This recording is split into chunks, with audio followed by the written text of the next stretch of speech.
me for weeks. Sure.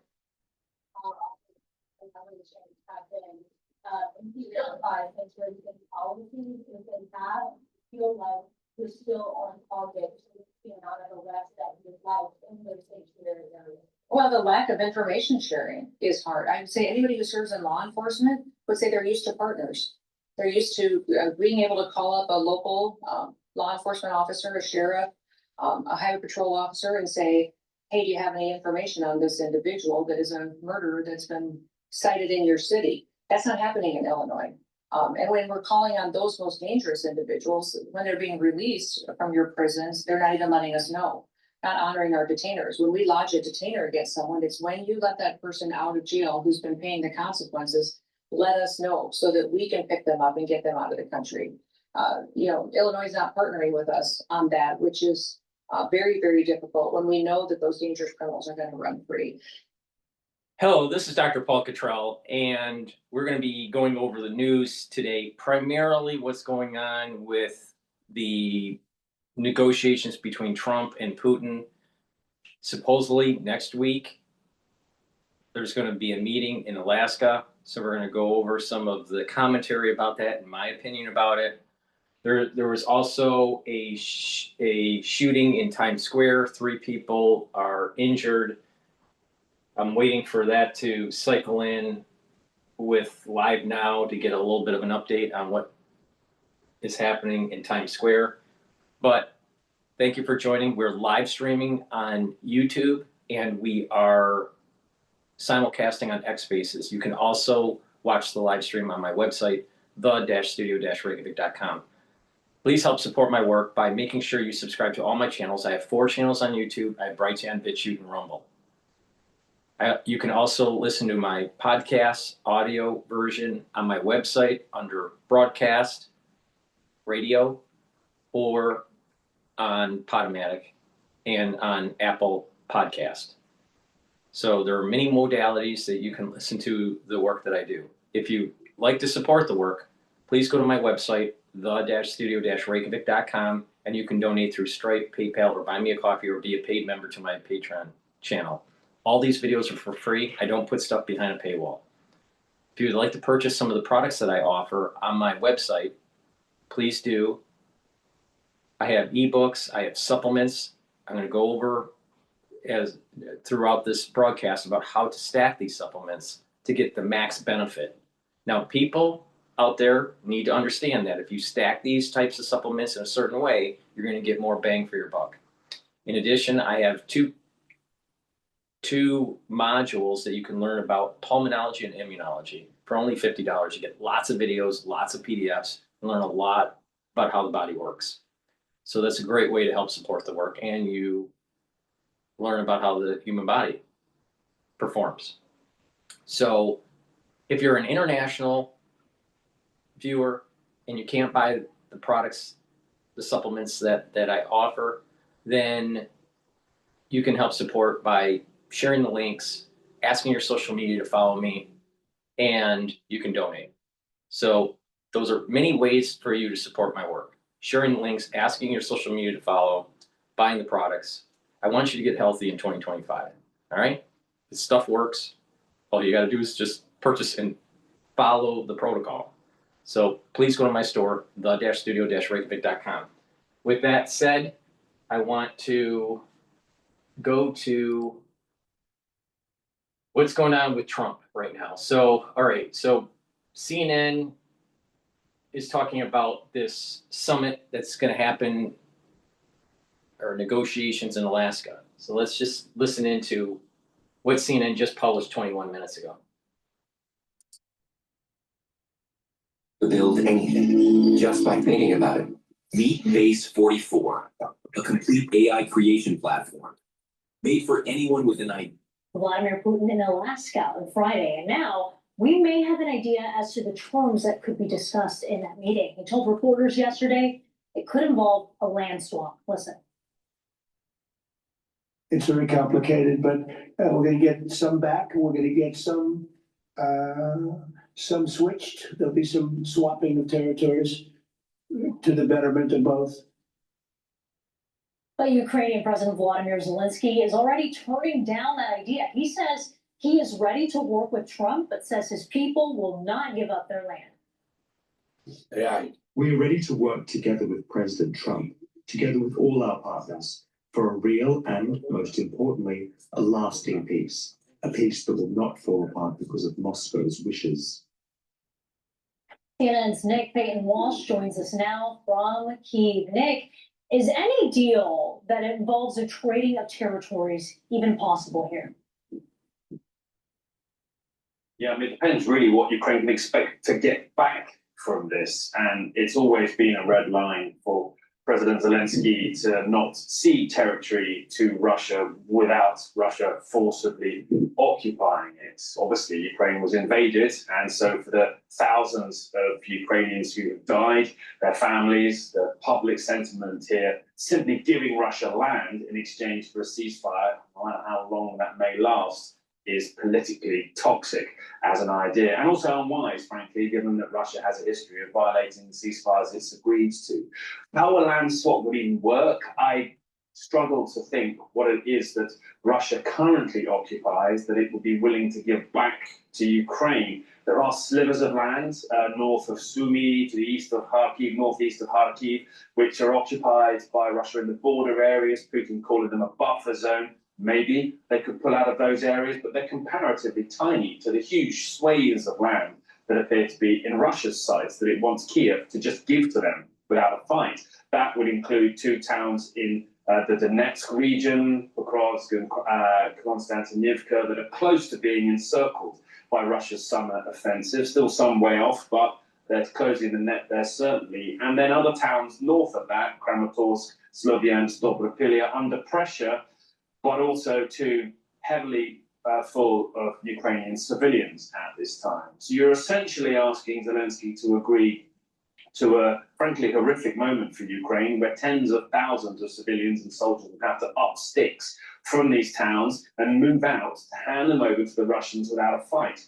Politically impalatable, frankly. So yes, this is going to be a very complex move, if indeed the Donetsk and Luhansk regions are all that Russia actually says it wants. There may be wider demands, indeed. The maximalist position of Putin has been to demilitarize, what he called denazify Ukraine. It's playing to a false narrative of far-right extremists being involved in the government here. And then also large areas of Kherson and Zaporizhia regions he appears to also want too. So it's important to remember that what we're seeing in Alaska on Friday is a Russian president getting a formal invitation to come to the United States, Putin's first visit in a decade, the first president of Russia to visit Alaska, bought from Russia by the United States in 1867, and indeed their terms, it seems, being discussed prior to this particular meeting. Ukraine out of the picture, and the concern, I think, being that we will now have some kind of deal hatched between Washington and Moscow that ends up being presented here to Kiev with the sort of ultimate past months of threats hanging over. Nick Payton-Walsh in Kyiv with that context. Thank you very much. Joining me now for analysis is CNN contributor and former CNN Moscow bureau chief, Jill Doherty. Jill, good morning. Thank you for being with us. Let's start with the significance of this meeting happening on American soil. We were talking about, or at least the Russians, a specific quote from Putin was that the UAE would have been perfect. We knew Europe likely wasn't going to be a point of meeting because of the threat that Putin faces from the ICC. But were you surprised at all to know that this was happening in Alaska, American soil? Yes, definitely. Just the mere fact that We're going to pause the CNN and we're going to go to live now about the Times Square shooting that took place last night. Police, though, the 17-year-old suspect is now in custody. Charges, though, have not been pressed at this hour. It has not been made public by police. Now, we've been continuing to keep a very close eye on the New York Police Department social media sites and also New York City Mayor Eric Adams' social media pages. Right now, they don't have any update. But the very latest is there are 3 victims after an early morning shooting in Times Square. 3 people, an 18-year-old female, a 19-year-old male, and a 65-year-old man, all taken to the hospital. A 17-year-old suspect now in custody. Police have not yet identified the suspect or the victims, also did not divulge the nature of any relationship between them, and no known motive at this hour. We are going to make sure that we stay on top of it and, of course, bring you any updates should they happen, as we are continuing to follow very closely the New York Police Department's social media pages and, of course, our Fox 5 New York team there as well. We now transition to some developing story this morning, and that takes us out to Atlanta, Georgia, where we now know the name of the officer killed in the Emory University active shooter situation yesterday. The very latest from our Fox 5 Atlanta team.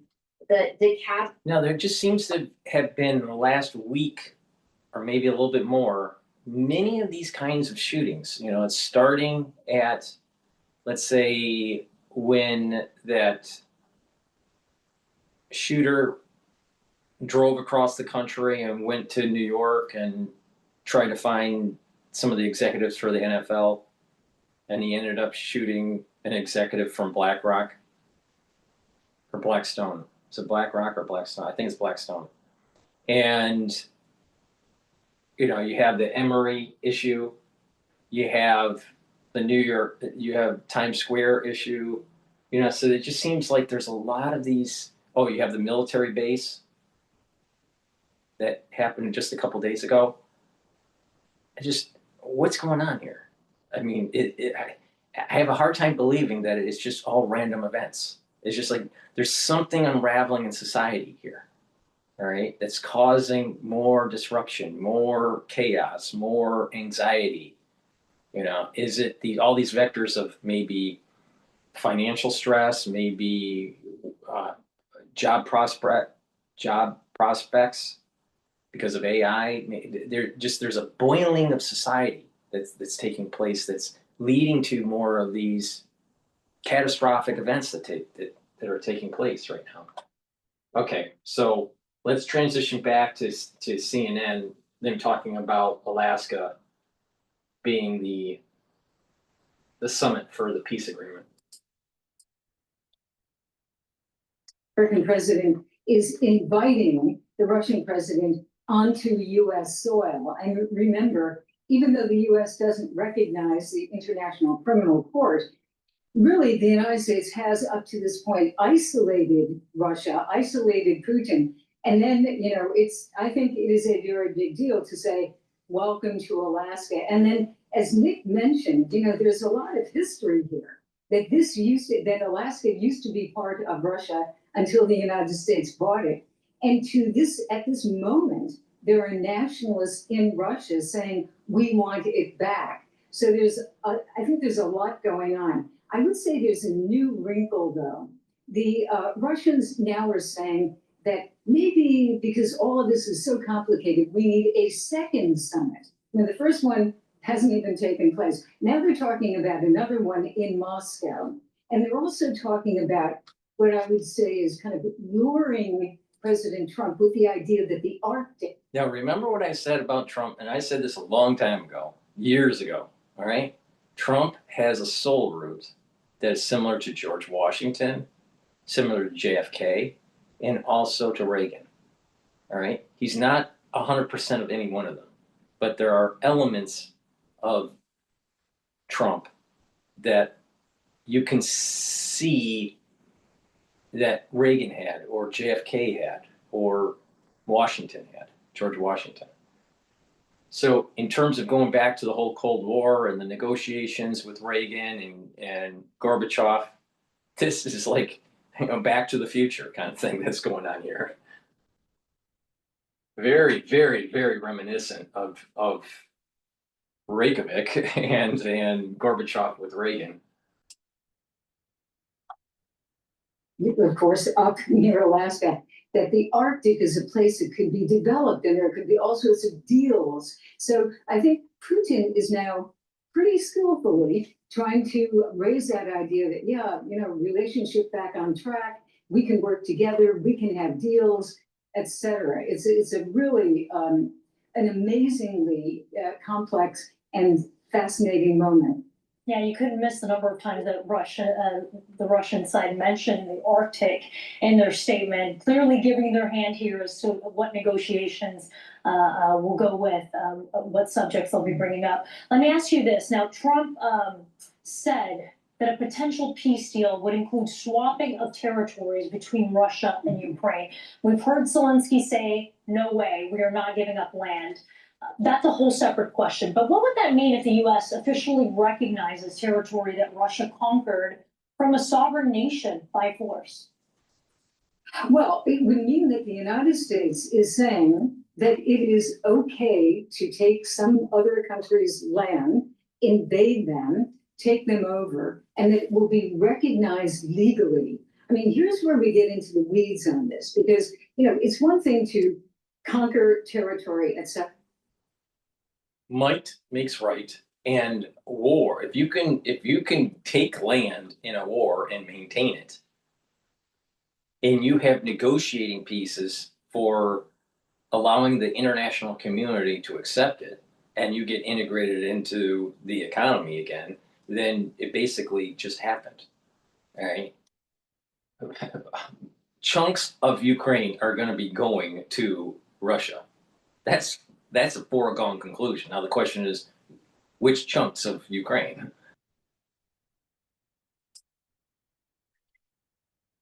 But for the United States to legally recognize that, now this is Russia's soil, that is a very big deal. And it really blesses the ability for a country, in theory, for a country to take over another country. And, the United States up to this point has not done that. There were areas like the Baltics after, that were taken over by Russia, by the Soviet Union. And the United States de facto said, yeah, that's what's happening, and we have to deal with the Soviet Union, but we don't recognize it. So these are the really complex and very important sticking points that could emerge and that are emerging. Well, let me ask about the elephant in the room, or rather what's missing, and that's Ukraine. Trump has said he eventually wants a trilateral meeting that involves the Ukrainian President Volodymyr Zelensky. And we know that this idea was floated by Steve Witkoff, Trump's White House envoy, during his August 6th meeting with Putin. And he's been there 5 times already this year. But the Russians have so far shrugged off that idea. Why would Putin be so reluctant to meet Zelensky directly? Oh, there are a number of reasons, hate but I each think other. that, a couple major ones. If Putin sits down with, They absolutely hate each other. All it's going to do is end up into a shouting match. If Zelensky had a shouting match in the Oval Office with Trump, can you just imagine what it would be with Putin? They need a mediator. There's no way that those two in a room by themselves. I don't think that's a good idea. landscape. It is recognizing him as the leader of another country.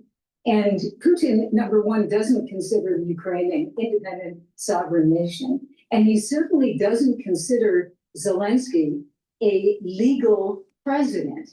And the Russians explain that by saying, he's been in power even after he was supposed to leave power, because he has never been re-elected. Now, according to the Constitution and according to what's happening in Ukraine, they have martial law right now. So according to martial law, you can't have an election. But so the Russians are saying he's not even legitimate.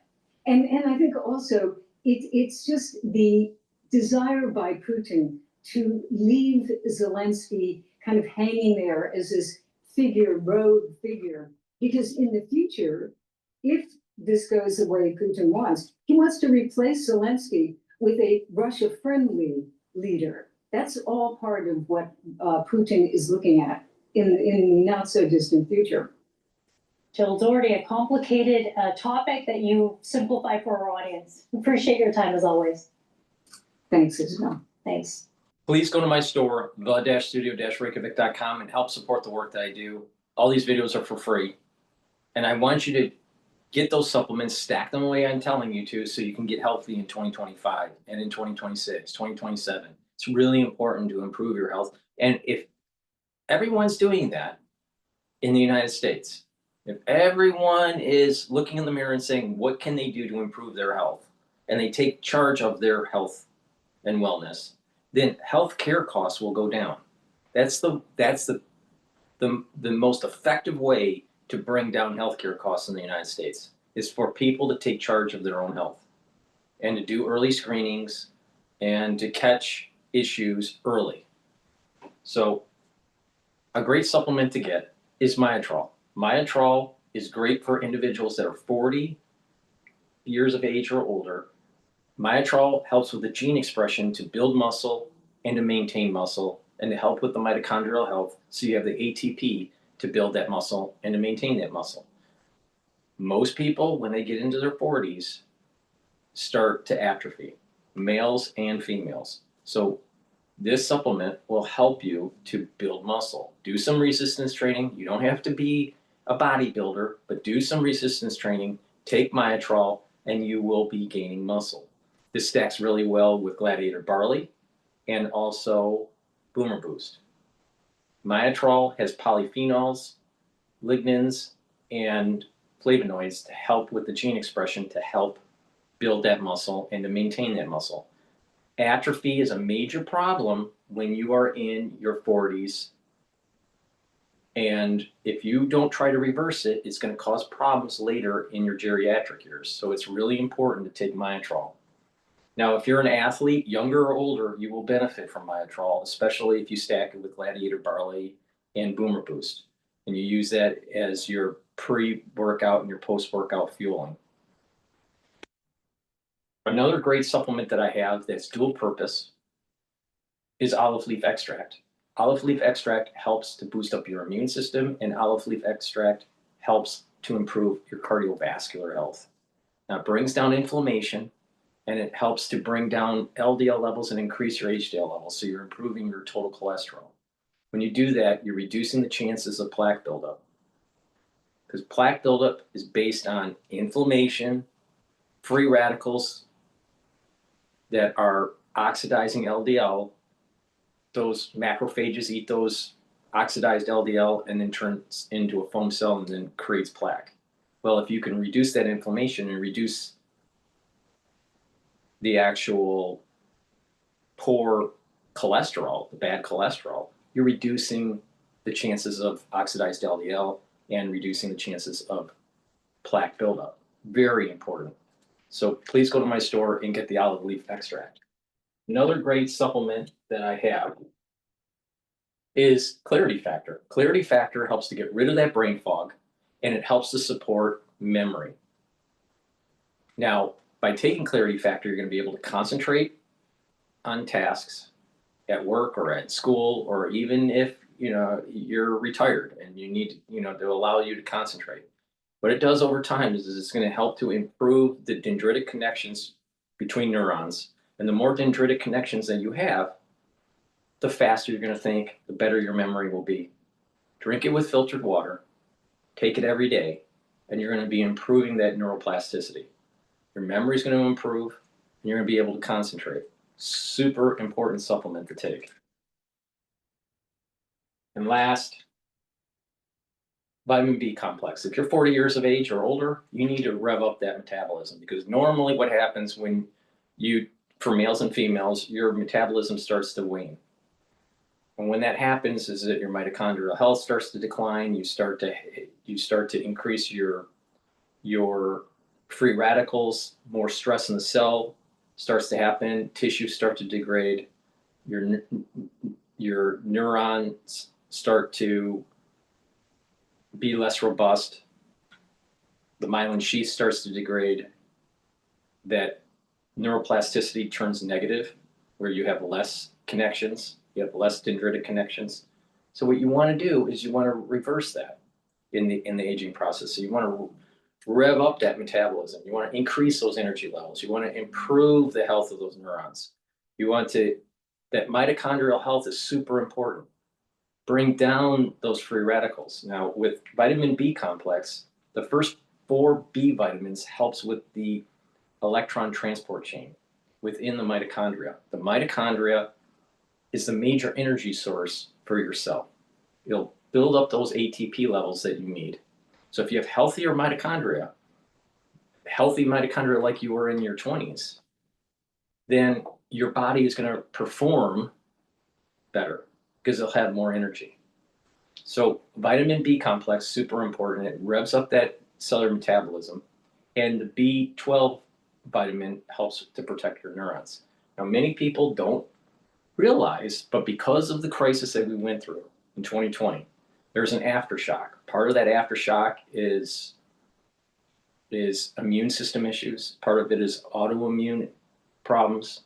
Another part is higher incidences of cancers and early onset of dementia.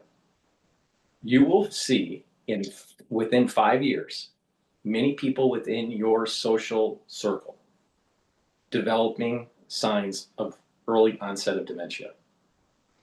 You can mitigate this, but if you don't listen to me, you are increasing the probability of having these issues. Now, it's a holistic approach. This is the only way you're going to be able to mitigate this. And that is proper diet, stay away from processed foods, stay away from unfiltered water. You want to drink filtered water.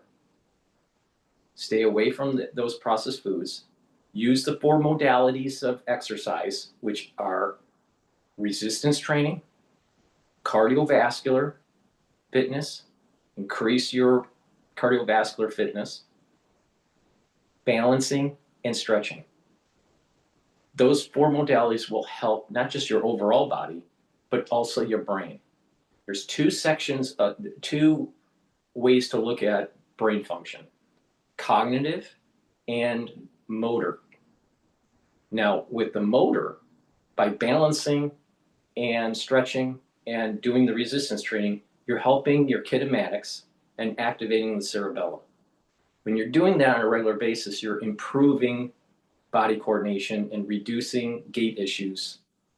Like I said, in 5 years, you're going to start seeing a lot of people having problems with neurological issues. All right? Some of those individuals are going to have gait issues, walking, balancing problems. Some people are going to have eye issues or hearing issues. Others are going to have issues with their cognitive function. So by taking supplements that protect the neurons and you're stimulating those neurons, you're helping both paths. You're helping the cognitive path and you're helping the motor path. So please go to my store, the-studio-reykjavik.com, and get the vitamin B complex. It boosts up those energy levels, helps with the cellular metabolism, and it helps to protect the neuron. Clarity factor helps with the memory and helps with the dendritic connections. The olive leaf extract helps with your immune system and your cardiovascular system. And the myotrol will help to build muscle and maintain muscle. So if you do this in a holistic way, you're going to have your body more robust as you get older. All right. For ones that don't do this, you're going to see many of your family members or friends, co-workers, you're going to start seeing them having sentence creation issues, being able to finish a conversation cogently. You're going to start seeing that individuals are going to have stuttering problems, gait issues. So beware. Early onset of dementia is coming. It's coming. It's already here, actually. But some people haven't really seen it yet in their little social network. But if you have a larger social network, you have a larger network of people or coworkers, you're starting to see it already. All right, with that, please go to my store, the-studio-reykjavik.com. Get the supplements, use discount 5. You get $5 off any order. And if you spend $100 or more, I give you a free gift. Let's listen to Sky News here. If I disappeared for 3 months, nobody would notice. My AI employees would keep posting, emailing, and selling. You think I'm lucky? I'm not. I'm just sick and tired of So Mark, a very good afternoon. Let's start, if we can, on Ukraine. What's your sense here of what President Trump is trying to achieve in regards to this meeting with Vladimir Putin next week? I mean, he wants to bring the war to an end. Do you think he's expecting to be able to do that next week? No. Well, I think he would like to actually be able to announce a deal next Friday and say, look, I've agreed how to end this war, and then present that. Putin is playing Trump. Now, it would be wonderful if there was going to be some sort of peace. But Putin is going to go along with Trump to a certain extent. And Putin knows that Zelensky is going to have a shit fit because he doesn't want to give up any land. And therefore, the deal is going to fall apart. So Putin is just buying time. And Trump, basically wasted time. And what's going to end up happening is there going to need to be further sanctions on Russia and most likely military support by the United States and Europe to help bolster up Ukraine. That's how I think it's all going to play out. To President Zelensky, I think myself that's unlikely to happen. The Russians are certainly saying it's a complicated process and it's a challenging one, and it'll take some time. And I'm sure that is absolutely correct, because the worst thing for Ukraine certainly would be some down and dirty deal between Trump and Putin that is then presented to Zelensky as a fait accompli. Isn't what President Putin is trying to do here is, yes, get a form of legitimacy with the meeting in Alaska, but do what he's, let's be honest about this, done quite successfully so far this year since President Trump got into the office, and it's just to buy himself more time to drag this process out. Absolutely. I mean, the Russians have strung Steve Witkoff and Donald Trump along for 7 months very successfully while they prosecute the war on the battlefield. And I'm sure the Russians see this meeting as, in a sense, a reward for them, because they'll want to talk not just about Ukraine, but also about the bilateral relations, economic potential, the frozen north, etc. And will present this as a sort of end of Putin's isolation in the West. So for them, the meeting is already a success. They will want to string it along. They'll probably maintain their maximalist demands as long as they can. And it'll be interesting to see how President Trump responds to that. And so Mark, what's interesting today also is we've had that phone call between President Zelensky and Sir Keir Starmer in the last couple of hours. And it's pretty clear, not just that effectively Ukraine doesn't want to be cut out of any deal, but that Europe wants to be part of this process too and is trying to make itself relevant. Absolutely. And there's going to be a meeting, I think, of national security advisors, and they will be working up a message together with the Americans to make sure that this meeting on Friday isn't what we all fear, which is isolating Zelensky and then blaming Zelensky for not accepting an unacceptable deal that struck between Putin and Trump. Because although Trump is already talking about land swaps, well, that's a real problem for Zelensky because it's unconstitutional to give away land in the first place. And also, of course, Ukraine does not occupy any Russian land at the moment. So really, the land swaps are rewarding Putin for his aggression. And also, there's the bigger question in some ways in the longer term is how is any ceasefire that's announced going to be sustainable without proper security guarantees for Ukraine going forward? And those proper security guarantees have got to include NATO and the United States. I always find it interesting when you're watching the news, the serendipitousness of certain events.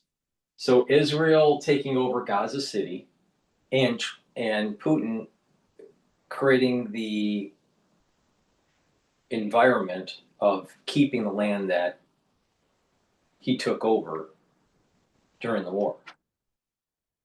So there's always, I've been saying that there's a connection between, not necessarily geopolitical, but more spiritual or metaphysical. Maybe metaphysical is the better term, between what's going on in Ukraine and the Ukrainian war and what's going on with Israel and the Palestinian conflict. They're together. There's a metaphysical connection between the two. And so far, the Americans haven't shown any willingness to offer those guarantees to Zelensky. But just on trying to remain relevant, and these talks are going to be hosted by JD Vance and indeed by David Lammy. But at the end of the day, does that really matter when we know ultimately it'll be down to what Donald Trump wants to do in any given moment? Well, of course, that is true, Darren, but we do have influence with the Americans. And when we're talking together with the Europeans as well, that has some impact. As you've seen, Keir Starmer's getting on pretty well with Donald Trump, and you've had the JD Vance, the David Lammy sort of bromance going on as well. So, we are close allies of America, and they do respect our views. So I don't want to suggest we don't have any influence. The difficulty is that we know that President Trump is inclined to sort of listen to the last person he spoke to, and if he's isolated with President Putin in Alaska, there is a risk that President Putin will roll him over. Yeah, maybe he needs to bring Melania along as well. We're told that she's pretty influential there these days. So can we just turn also to obviously the other big story this week, and that is Gaza and Israel. And interestingly, a real divergence, I would now suggest, between Germany, France, the UK, and its ally Israel. Yes, I think the Western allies, including Germany, who, let's bear in mind, Germany didn't go along with Britain, France, and Canada in saying that they wanted to recognize a Palestinian state. They've always been very stalwart supporters of Israel. They're the second largest defense suppliers to Israel, for obvious historical reasons. And so for them to join in this condemnation or criticism of what is being announced by the Security Cabinet, I think is very significant. It just emphasizes the fact what a big military and political gamble this is on the part of Netanyahu.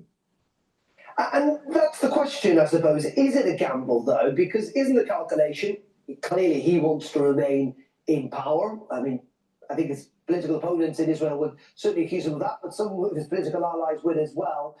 But ultimately, again, it comes back to Donald Trump. And as long as America's provided and willing to provide that support, does it really matter to Mr. Netanyahu what the UK, Germany, France and others think? Probably not. Well, at the end of the day, probably not. But it is a massive political gamble on his part because, already nearly 1,000 IDF soldiers have died in this campaign, and a lot more will probably die if they try this sort of urban warfare in Gaza City to eradicate the remains of the Hamas fighters, not to mention the chances that a lot of the hostages that are still alive, the 20 or so, will probably not survive.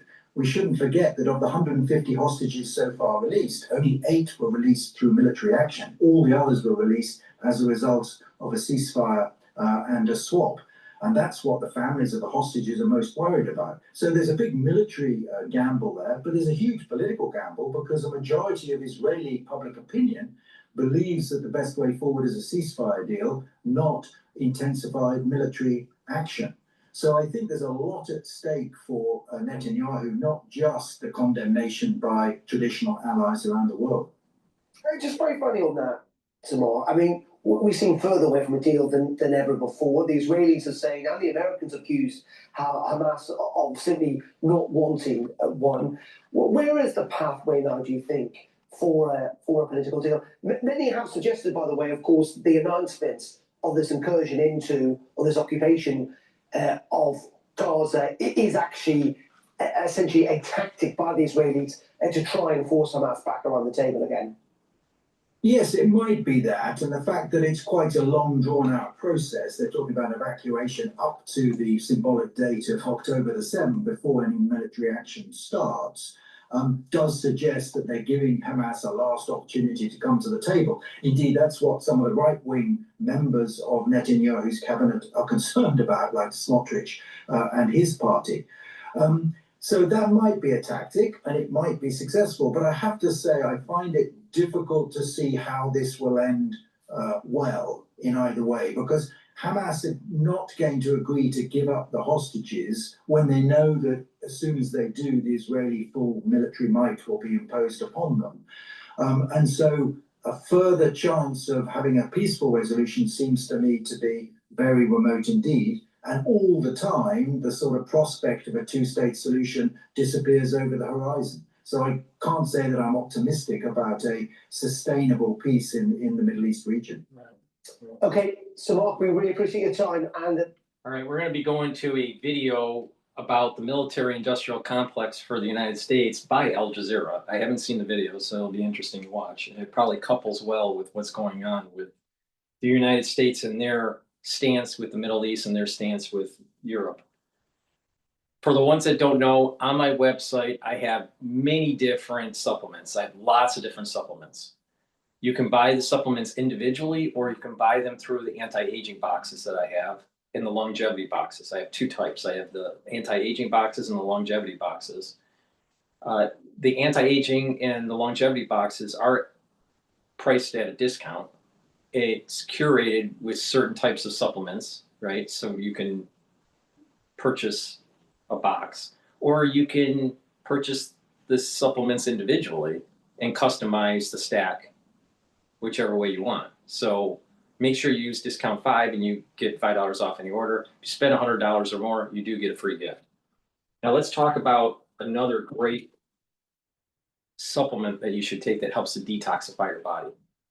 Zeolite. Zeolite is a great way to get rid of heavy metals, toxins, and chemicals, including forever chemicals. All right, the PFAS.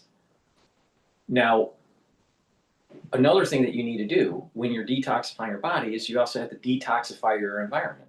And you do that by making sure you filter your water, make sure you stay away from processed foods, stay away from chemical sprays, especially on the lawn, and chemicals that are in your household, detergents, paints,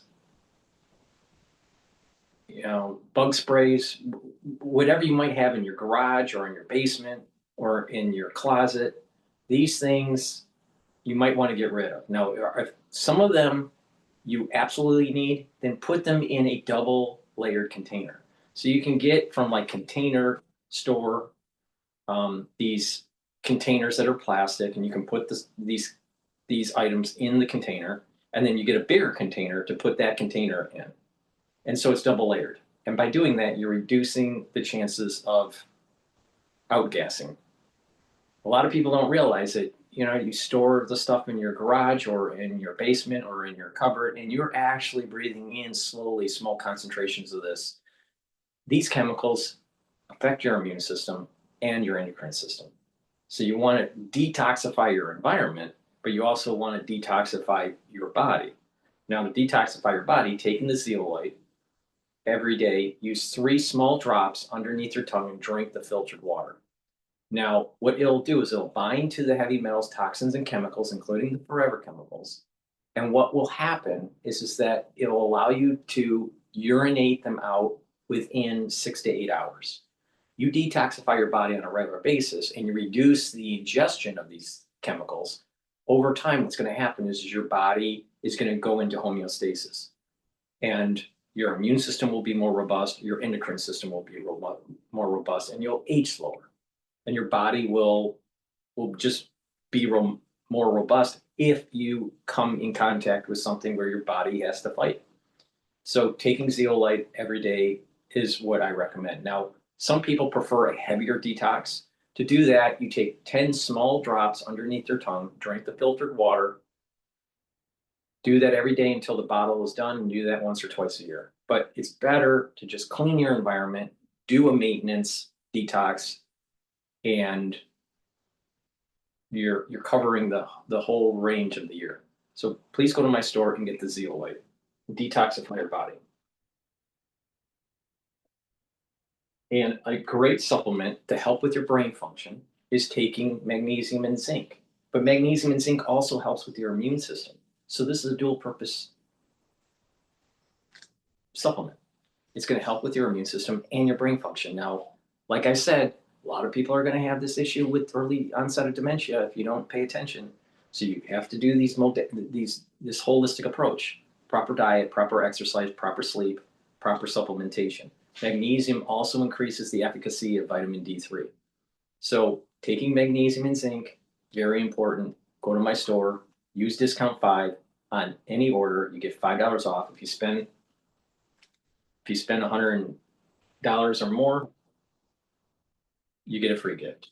All right, let's go to this Al Jazeera video about how the military industrial complex captured US.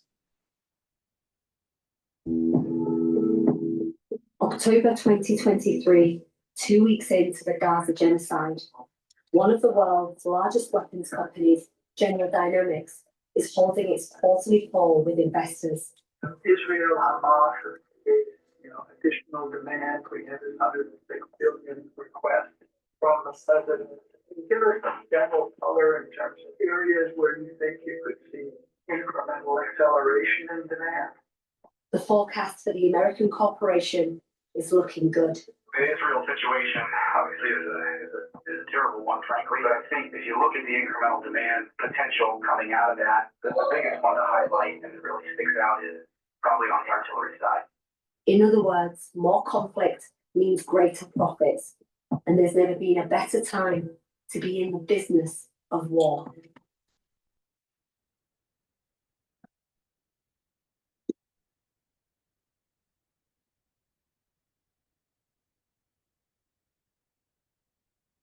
Around the globe, conflict is on the rise, and the weapons fueling it are deadlier and more destructive than ever. Over the past 10 years, I've reported on how these tools of war destroy lives and communities. Arms companies say they're merely responding to a surging demand for their products, but that's not the full story. In this episode, the US weapons industry, the largest of them all, in Gaza and beyond, what impact is it having on our world? Since October 7th, the United States has sent all types of military aid to Israel, and bunker buster bombs have been a substantial portion of US military aid. And we know that Israel has used these to decimate Gaza.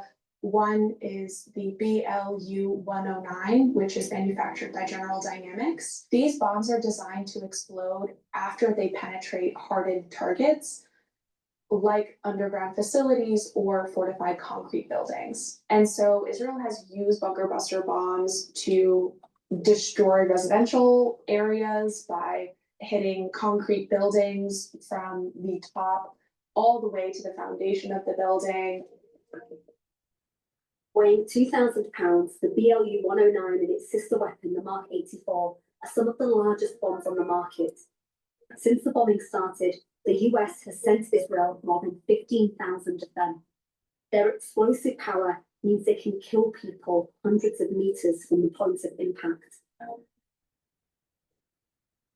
In Gaza, one of the most densely populated places on Earth, Israel has repeatedly used 2,000-pound bombs in areas that it forced civilians to move to, like the tent encampment in El Mawasi in 2024, and on medical facilities like the European Hospital in May 2025.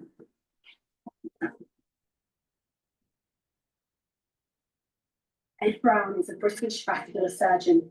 As a volunteer in Gaza, he treated victims from both attacks. The attacks on Al Mawasi and European Hospital distinguished by the huge volume of casualties, but also by the severity of the injuries. Anyone within the blast radius of an airstrike like this is at risk of death from both the force of the explosion, which can cause very severe internal injuries and external injuries. Of course, civilians to be thrown long distances, to have limbs ripped off, to have severe internal injuries which could cause instant death.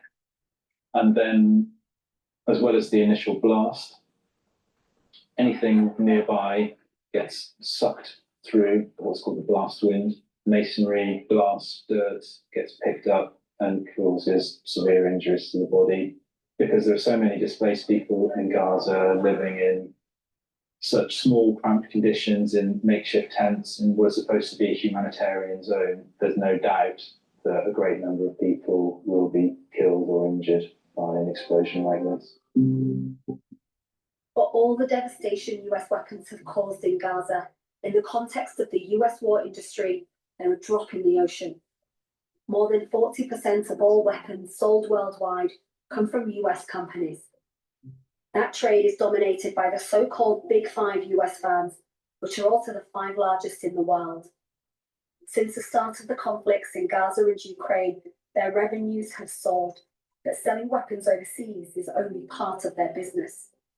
At home, they enjoy an almost guaranteed windfall every year, from a US military budget worth roughly $1 trillion, more than half of Washington's entire federal budget. In US politics, money means influence, and warnings of the war industry's potential to corrupt American democracy go back decades. In 1961, Republican President Dwight Eisenhower used his farewell address to alert his fellow citizens of this new danger and coined a new phrase to describe it: the military-industrial complex. We must guard against the acquisition of unwarranted influence, whether sought or unsought, by the military-industrial complex. The potential for the disastrous rise of misplaced power exists and will persist. We must never let the weight of this combination endanger our liberties or democratic processes. When he delivered his remarks, it was the first time that the U.S. had decided on, after war, to not demobilize. It drew down troops slightly after the Korean War, but it kept its war industry going, kept its arms industry going. The government specifically subsidized the creation of a dedicated arms industry that would be permanent. So Eisenhower's concern was that the country's war machine would effectively become sentient and realize that their existence and their growth depends on war and wartime levels of military spending, and that they would fight and manipulate the political system, the social system, the economy to achieve those ends. The main difference between the military establishment today and in 1961 is that it's much more powerful. Prior to the 1990s, there were dozens of arms contractors that constituted this US military establishment. Now there are 5 prime contractors that take home over half of the DoD budget every single year. That means that they have an incredible amount of power and influence on legislators through campaign donations as well as through lobbying. But US weapons companies do have an Achilles heel. They rely on Congress to keep up wartime levels of military spending all the time. This is where they use their financial muscle. In the last election cycle, more than 98% of US lawmakers received campaign donations from the arms industry.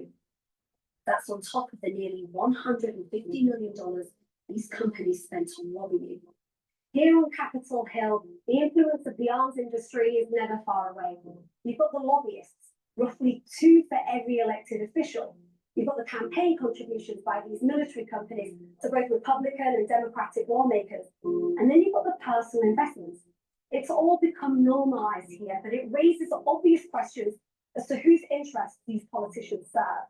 Members of Congress are effectively incentivized to vote for military budget increases in the form of campaign contributions from arms manufacturers. So for the past 4 military budgets on the votes, I've compared the average amount of money that members of Congress who vote yes on the military budget, as in, yes, I want to increase military spending, versus the average amount of campaign cash from the arms industry of the members who vote no. In every year, the members who vote yes on the military budget take 4, 5, 6 times more money from arms manufacturers prior to their vote than those who vote no. It's a stunning correlation that you just see every single time. Another potential obstacle for the war industry comes in the form of congressional committees, which scrutinize legislation worth billions of dollars to US weapons companies. It's on these committees that you'll find the politicians who receive the most in industry donations. A case in point is the Senate Armed Services Committee, which oversees the Department of Defense's yearly budget. This hearing will come to order. Thank you all for coming. It's led by Republican Senator Roger Wicker. Roger Wicker is the chair of the Senate Armed Services Committee. He is also the largest recipient of industry donations in terms of his political campaign. And he is one of the biggest proponents of so-called peace through strength, the sort of Reagan era mantra for the defense buildup. And he has advocated for the United States Congress to increase military spending to 5% of GDP in the next decade or so. This would add literally trillions of dollars to the national security budget. The United States is up against the most dangerous threat environment we've faced since World War II. So Roger Wicker is one of the main actors in pushing the national security budget higher and higher. And he is also one who has most vested interest in that happening. Roger Wicker didn't respond to our requests for an interview. So I went down to the committee he chaired to ask him about allegations of conflict of interest. Mr. Wicker, how are you? Hey, Hassan. I just wanted to ask you, why is it important to increase military budgets, in your opinion? Released an entire paper about that. Yeah, I read it actually, but my main question was to ask you, considering you've had hundreds of thousands of dollars of donations from military companies, do you not see that as conflict of interest being in a committee like this, sir? I have more luck with Democratic Senator Tim Kaine. He sits on the same committee as Roger Wicker and is the second largest recipient of arms industry campaign donations in the US Senate. Do you think there's a conflict of interest? The donations into your campaign. Do you think there's a conflict? Is not me But is there a conflict of interest there? No. But is there a conflict of interest at all? Because I get donations, I probably have donations from 150,000 donors running for the Senate. So can I not vote on anything that affects any of them? Voting for bills that benefit your donors is one thing. What makes it especially controversial is Tim Kaine's role on a committee with the power to influence those donors' profits. The other key body with that authority is the Senate Appropriations. Let me just interrupt so we can do an advertisement. But the military industrial complex is definitely part of the problem that we have in today's world. Definitely the problem. And it is fascinating if you actually sit and listen to the earnings calls of some of these defense contractors or weapons development manufacturers. It is fascinating to listen to. Now, what's important is that the graphic they were talking about where she said that the revenues are soaring. If you notice, she didn't show the actual revenues that were coming in with the 20-year war within the Middle East. I think she started it at 2021 and then showed it up to modern day. But the point I'm making is that when we had the war in the Middle East post 9/11, all right, the defense contractors were making boatloads of money. But as that was starting to wane down, these defense contractors were starting to lose money. Or not lose money, but make less money. Let's put it that way. Make less money. So it was important to understand the ramp up of the cash flows for the defense industry post 9/11 through the Bush era, Bush Jr. era, and then how they started to steadily decline over time. And when they started to steadily decline and then we left Afghanistan, all of a sudden we started a war in Ukraine. Now, the official historical fact is that Putin was the one that invaded Ukraine. But this rumbling of Ukraine with Russia started in 2014. It just so happened to just reach a crescendo, and with that led for more cash flows to go into the military industrial complex, right? So I wish that they showed the full arc of that 25-year, 9/11, the ramp up, the ramp down, and then an additional ramp up. And it's not just, of course, it's Al Jazeera. They're going to focus on just the Middle East. But this play with the military industrial complex are three different theaters. One theater is the European theater, the Middle Eastern theater, and then the ramp up in the Asian theater. But they're too focused on the Middle East section of this. But as those cash flows were starting to come down in the Middle East, it had to go back up for the European theater, for Boeing and Lockheed and General Dynamics. Which oversees all federal government spending. Its chair is Republican Senator Susan Collins. Crescendo. Now I finally got it out of my mouth. All right, please go to my store, the-studio-reykjavik.com, and get the turmeric. The turmeric helps to bring down inflammation. It's going to soak up free radicals. When you do that, it's going to help with your immune system and your cardiovascular system. Ashwagandha root controls the glucose levels and your cortisol levels.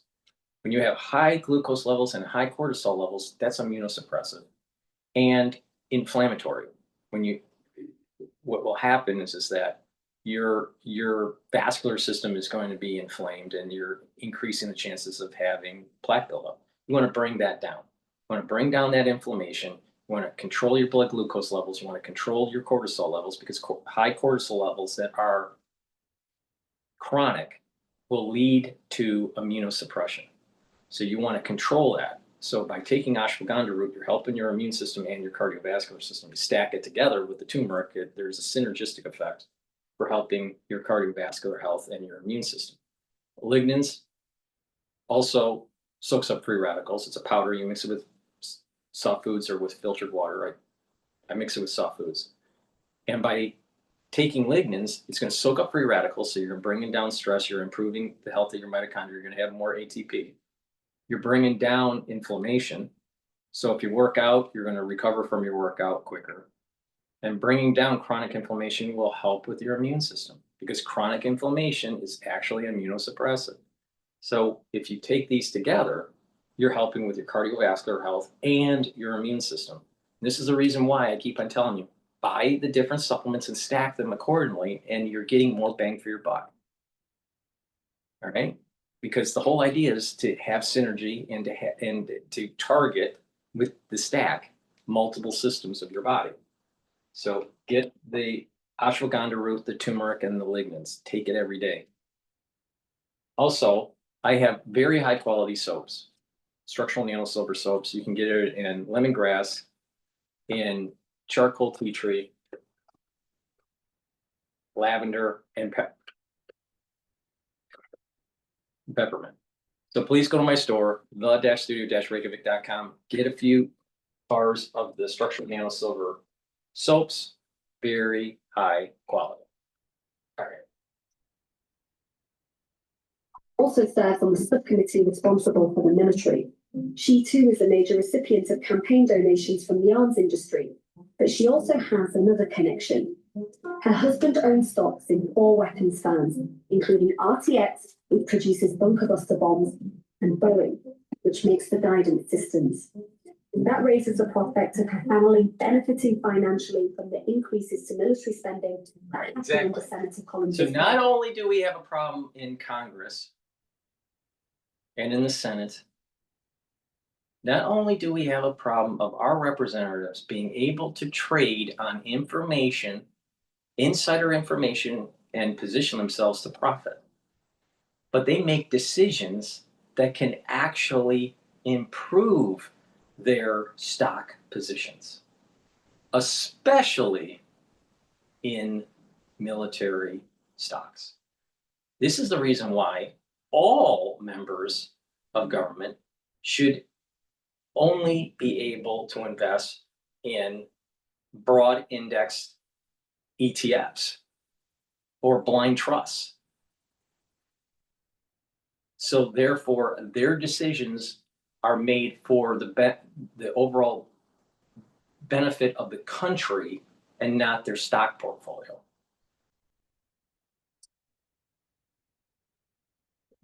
She's previously disclosed these holdings, so her reaction when I asked her about them was a little unexpected. I just wanted to ask you about your household shares in military companies, and do you think that's a conflict of interest given your position as the chair of the Appropriations Committee? I have no idea what you're talking about. Your household shares in RTX and Boeing? I don't know what to expect about.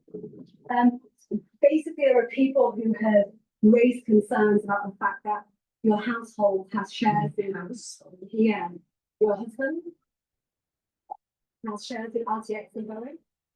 Is that not something that you know about? Truly don't know. No, I don't, but my husband's holding some. You don't know what your husband's holdings are in your household? It's been well reported. We have separated.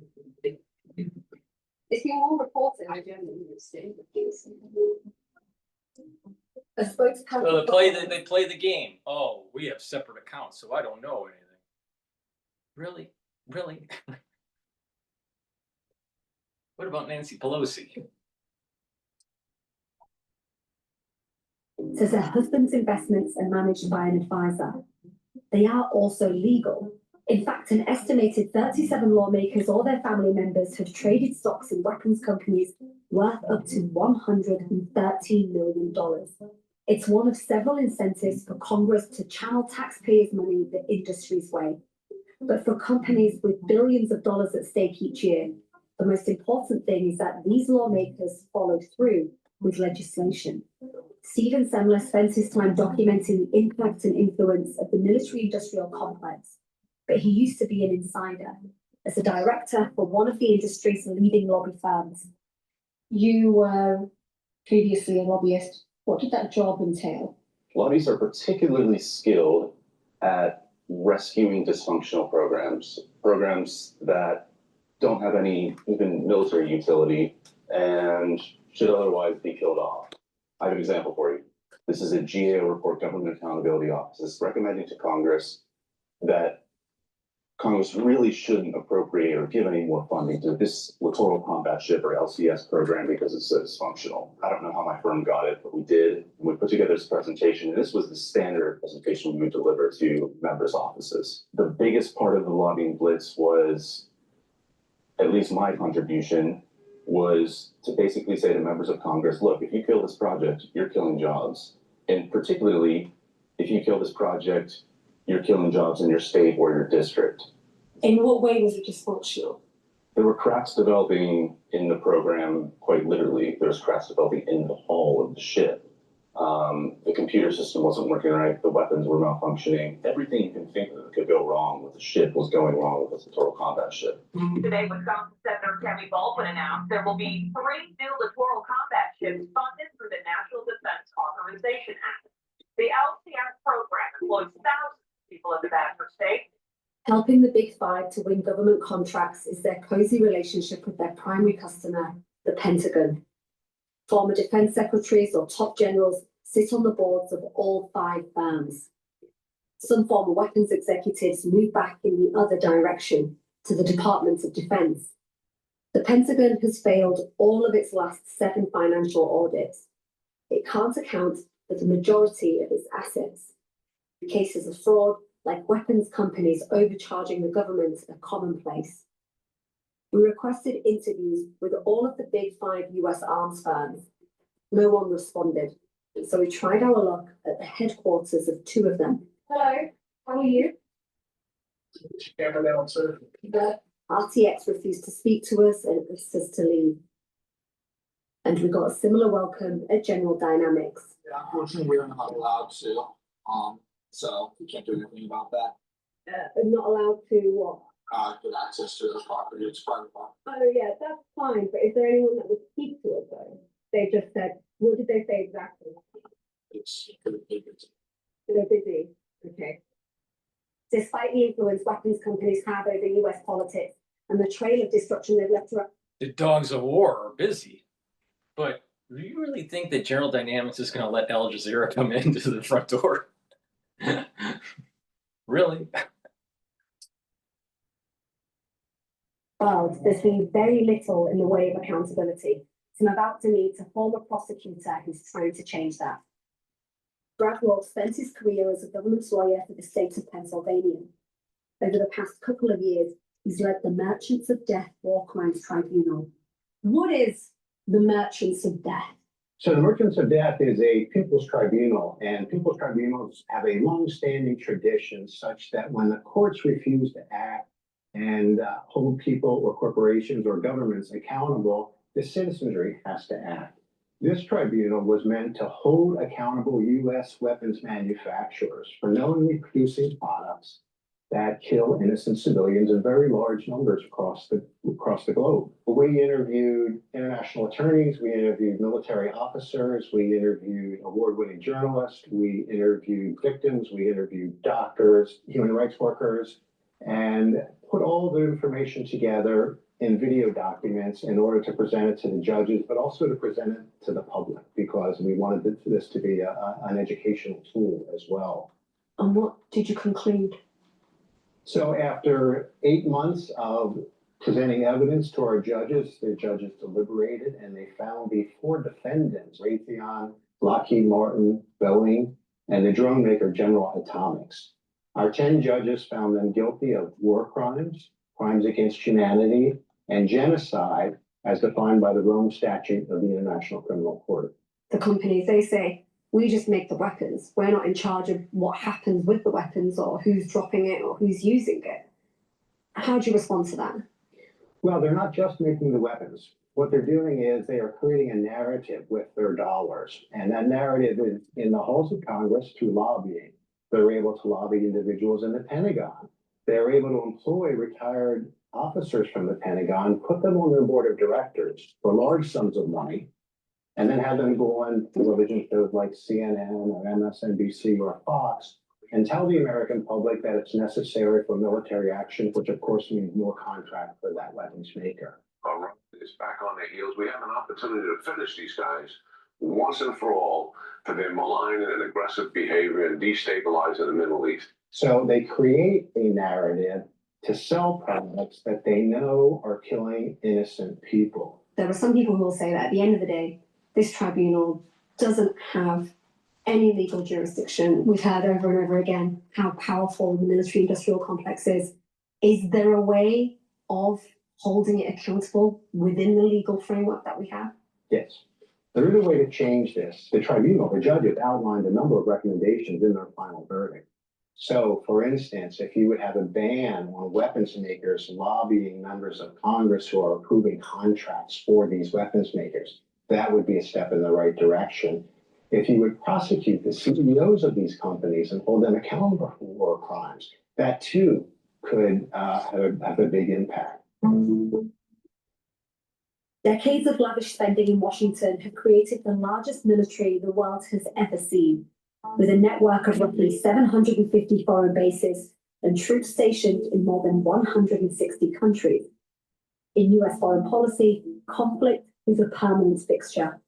Since 1945, the US has bombed or invaded at least 28 countries, causing the deaths of millions of people. Don't kid yourself, you do have a military-industrial complex. They do like war. President Trump presents himself as the antidote to this status quo. One of the first meetings I want to have is with President Xi of China, President Putin of Russia. And I want to say, let's cut our military budget in half. For a moment, the president's talk of budget cuts had the big five on edge. We are seeing defense stocks pretty much all lower right now. You got Lockheed Martin, RTX, Northrop Grumman, all losing investor money today. But Trump's actions speak louder. Within just 6 months of taking office, Trump's administration bombed 3 countries: Yemen, Somalia, and Iran.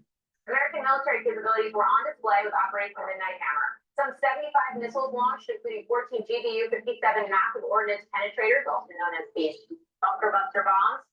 Under the pretext of what the Pentagon called great power competition, Trump has proposed a Pentagon budget worth more than what the next 10 military powers spend on their armed forces combined. Highest budget we've ever had in history for military, $1 trillion.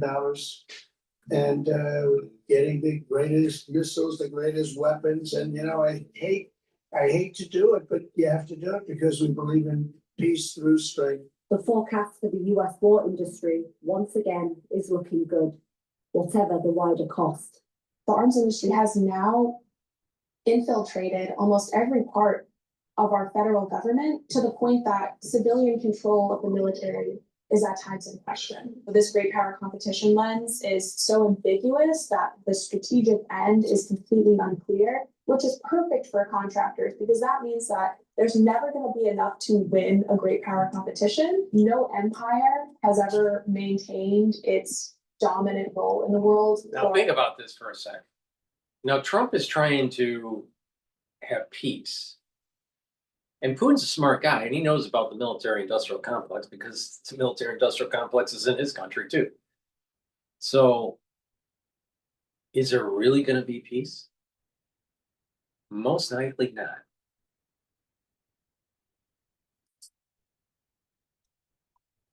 We have seen that in history over and over again, yet the United States somehow thinks that it is special or different and that it will be able to maintain global dominance forever. And now the United States is poised to spend itself into oblivion in an attempt to maintain this global dominance. And that will come to the detriment of democracy, to the quality of life for Americans, and probably to the detriment of peace in the world.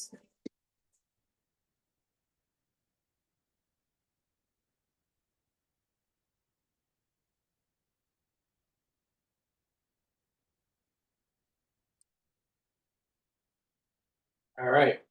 Please go to my store, the-studio-reykjavik.com, and get the great supplements that I offer and the different products, the health products that will help with your endocrine system, your immune system.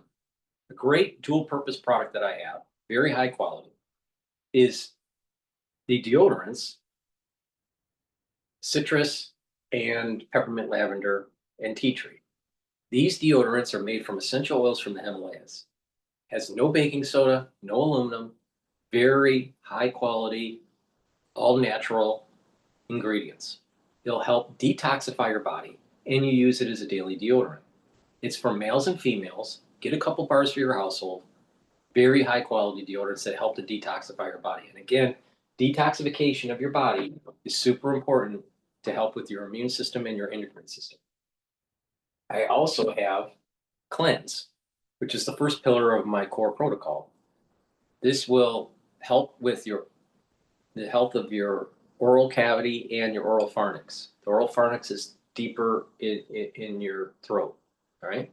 By maintaining good oral health of the oral pharynx and the oral cavity, you're going to have a better mucosal barrier. You're going to have the cells in this area are the epithelial cells. The epithelial cells will be improved. And your immune system is going to be better. You take a teaspoon a day, swish it in your mouth, and gargle. And that way, by gargling for about 20 seconds or 30 seconds, you're helping that oral pharynx. And then you swallow. And that way, you do that every day, you're going to maintain a good immune system. In addition, if you're not feeling well or people around you are not feeling well, it behooves you to take a tablespoon a day or 2 tablespoons a day, and then go back to your maintenance dose when everything's all clear. I've been doing this for a long time, all right, for more than 5 years now. So take a teaspoon every day with the solution and boost up that immune system. Now, I also have structural nanosilver toothpaste. Structural nanosilver toothpaste has no fluoride. This will whiten your teeth, freshen your breath, help with the health of the gum line, reduce inflammation at the gum line, and with good oral hygiene, you're helping your vascular system and your valvular system. Most people don't know that when you get into your later years and you have poor oral hygiene, it's affecting your cardiovascular system too. So get this toothpaste, get a few tubes of this for your household, use discount 5 and get $5 off any order. If you spend $100 or more, you get a free gift. And lastly, the gels. I have it in a tube form and the quick dispenser form. Have some at work, have some at home. You never know when you need it. It's a dual purpose product. You can use it as a daily skincare. You can put it on a cut. It'll help to heal the cut, help to heal minor burns and abrasions. You can use it as an aftershave to help heal razor burn. Because guys, when you're shaving, your skin gets irritated, use the gel, it'll help. Females, if you're shaving your legs, to reduce that razor burn, it's really important to use the gel. Also, if you're not feeling well or someone around you's not feeling well, you can put this on your hands, around your mouth, around your nose, around your eyes, around your ears, lightly coat your nostrils.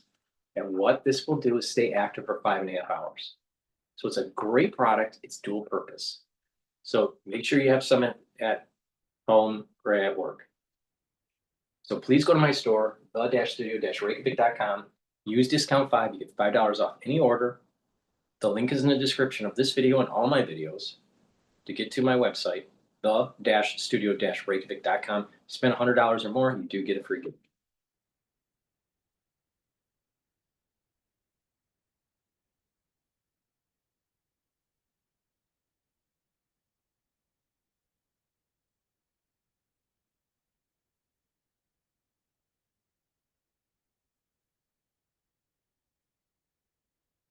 Let's listen in on, let's see here.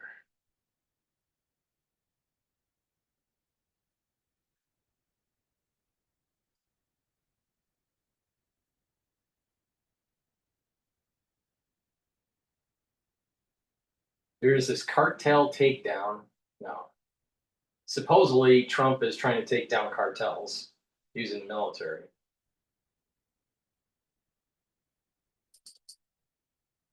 Let's discuss. Imagine being able to build the tool you need just by thinking about it. This video is from DW News, why the U.S. lacks leverage over China on trade. Meet Base 44, a complete AI creation platform. Donald Trump seems to be pretty desperate to strike up a trade deal with China. I think to outsiders, it does look like he is caved in on a very, very important matter, a huge strategic error. They do have very strong leverage over the United States. Now, the Chinese have got the Americans over a barrel, so to speak. A trade truce between the United States and China is due to end in a few days' time. So what happens next? Let's talk about it with George Magnus, Research Associate at Oxford University's China Centre and the author of Red Flags, Why Xi's China is in Jeopardy. George, thank you so much for joining us again. Now, if we look at the trade deals the US has made so far, whether with the EU or Japan, the perception seems to be that America holds the cards. Where does the balance of power lie with China? I think it's quite complicated, certainly with regards to the EU and Japan and South Korea and so on. I mean, it looks like the United States holds the cards. In practice, in fact, I think those allies actually also have probably weighed decisions about whether it makes sense for them to do this kind of deal. But leaving that aside and moving, as you asked, to the China part of this, I think, Donald Trump seems to be pretty desperate to strike up a what we call a kind of a phase one type trade deal, which is similar to the deal that he negotiated with Xi Jinping back in 2017, which is really an undertaking on the part of the Chinese to buy more American products. I mean, he's pretty desperate to have that happen. He seems to be going out of his way to, meet Xi Jinping somewhere, perhaps at the APEC summit later this year. Lots of things have happened in Washington which seem to suggest that he's kind of been soft, been giving in to Chinese demands on export controls, particularly for NVIDIA's very high-end H20 chip, so-called, and a few other things as well. So the impression we get, certainly, is that Trump's leverage with China is much less. I want to touch on something you just mentioned, because that phase one of a trade deal already happened in Trump's first term, and it seems it was never enforced. Am I right in that perception? Well, the Chinese never lived up to their commitments to purchase the products that they promised they would. And in fact, the shelf life of that deal was pretty short. I suspect the shelf life of another type of deal like this will also be pretty short, since there aren't really any mechanisms that work or that both sides respect for policing it and enforcing it. But it seems to be quite important to the US administration to be able to trumpet the notion that there has been, will have been a trade deal with China, that Trump will want to boast that only he could have brought this about. Of course, there's also stuff going on in the background, right? Because one of the reasons that the Americans basically kind of balked a little bit at the 145% tariffs that were announced earlier this year is because of the Chinese decision to counter America's aggression, as they saw it in trade, by restricting or withholding shipments of rare earths, to which American car companies and other high-tech companies lobbied the administration and said, we can't really function unless we have access to these metals. So that's really the product of an oversight and a kind of a huge strategic error that not just the Americans, but the Europeans as well, have made over the last 10 or 15 years by effectively outsourcing the processing of these rare earths to China, for now at least. To what extent would you say that particular move, that decision to restrict the export of these critical elements and magnets, set the tone for trade negotiations? Yeah, I think it was quite important, really. I mean, it was certainly from a negotiating standpoint. I mean, China had every right and every interest to do that because it's an area where they do have very strong leverage over the United States and over other countries. They tried the same thing with Japan about something like 10, 12, 15 years ago, which the Japanese actually took it very, very seriously and proceeded to develop a more diversified access to these metals. And I don't think they're in the same position today that they were in then. But, you can't really fix these things overnight. And the United States is clearly not in a position of being able to solve it in a matter of weeks or months. I mean, one gets the impression, certainly, that in this particular regard, that the Chinese have got the Americans over a barrel, so to speak. You also mentioned that the US walked back on its own restrictions on chip exports, allowing NVIDIA to send this H20 chip to China. Some people describe that as a strategic error. How would you assess that decision? Yeah, I mean, it's your business is crushing it, but unless they've got the right help desk software, your agents can get caught in a whirlpool of tickets. Yeah, I mean, it's not something. I mean, I was in a position of advising the American government, but I think if I were, and if I think lots of people that I know who have commented on this who are much more knowledgeable about it than I am, if they were, I think their advice would be to, they shouldn't have done it. That it's basically giving away a crown jewel, but it's obviously kind of fallen into the scope of negotiations between the US and China because Washington seems to want to go quite a long way to try to get this type of trade arrangement with Xi Jinping for whatever reason, or for reasons that Trump probably knows best. But I think to outsiders it does look like he has caved in on a very, very important and strategic matter. I suspect in good time that actually, this will all be unraveling. But for now, I think that is the case. I want to look more closely at this trading relationship. The US is China's most important export market, but the share of its exports going to the US has actually fallen in recent years, making up around 14% last year. Do you see this trend continuing in spite of Washington's crackdown on transshipping?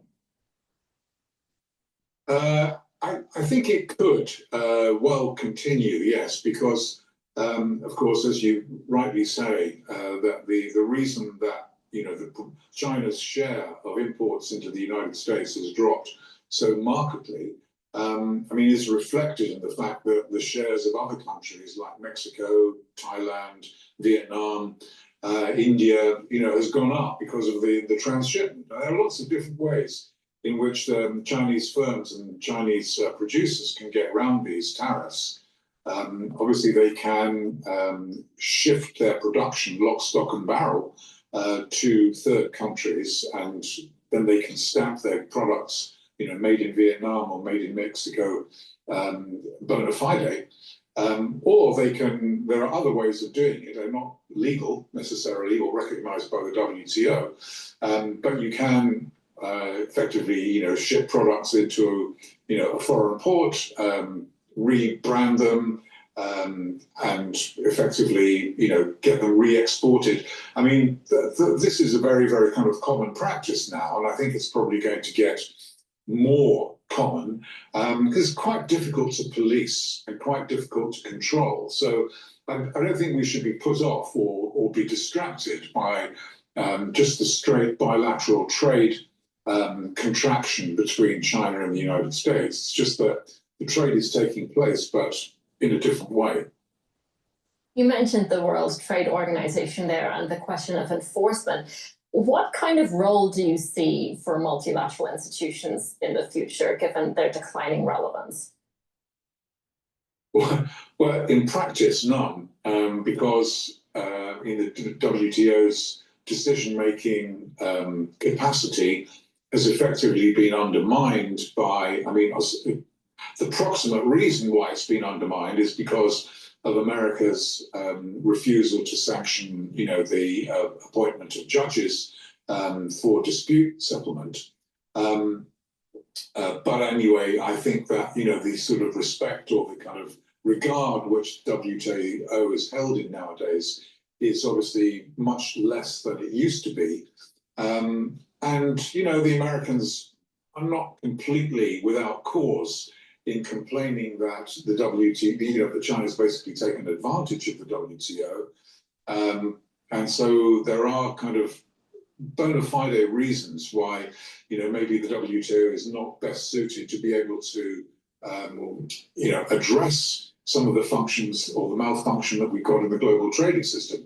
In fact, discussing this with, lots of people nowadays, I think the IMF actually is much better positioned to be able to draw up new rules for trade, but that would require a lot of cooperation and collaboration between the Americans and the Chinese, the Europeans, and lots of others. And that the basis for that collaboration may not actually be there, unfortunately. Why is the IMF in a better position? Is it just because of the way it's structured as opposed to the WTO? Because I think the argument in the WTO, the WTO basically polices the accepted rules of international trade and commerce. And the IMF is supposed to have a much deeper and broader macroeconomic role in determining the justification and basis for the countries running surpluses, deficits, imposing capital controls, trade controls, and so on. The World Trade Organization can call foul if somebody does something that it goes against the rules and somebody else brings a complaint. The WTO can hear that complaint and make a judgment. But actually, the problem that we have really isn't necessarily with the rules of international trade.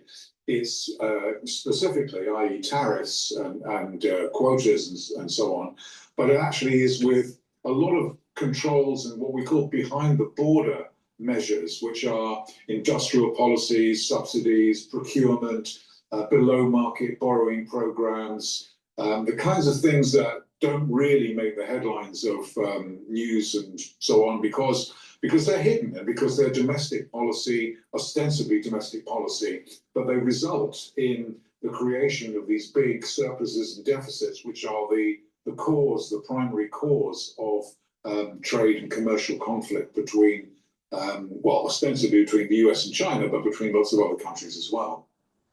Yeah, because I remember in Trump's first... This viral productivity tool is shutting down. Well, sort of. This guy used to work at Facebook, but he left to make the best productivity. Yeah, because I remember in Trump's first term, there was a lot of talk about what would be in phase 2 of a trade deal, and this never happened. But the chat then was that it would be all about intellectual property and overcapacity. Do you see these issues being tackled in further negotiations between the two countries? Yeah, I don't think overcapacity will form part of the negotiations, although I could imagine that the Americans would like to make it part of that discussion. And it's a much bigger problem now than it was in 2017, 2018, because obviously it's not just about electric vehicles and batteries, which everybody reads about or hears about all the time, but it applies in steel, glass, cement, chemicals, and in the domestic economy of China, in the housing industry, infrastructure, solar equipment, wind turbines, almost everything, because it's part of China's industrial policy to actually focus on producing and production and supply. And they don't have bankruptcy laws where weak firms, not like we do, where there's a discipline for weak firms to go out of business or to account for losses and so on. So it is a big, big issue. But it ought to be addressed in the context of international negotiations, because it's not just the United States that has kind of a problem with this. But I don't really see where those discussions would take place. They're not really. They might take place in the context of the WTO, but I think the WTO is, I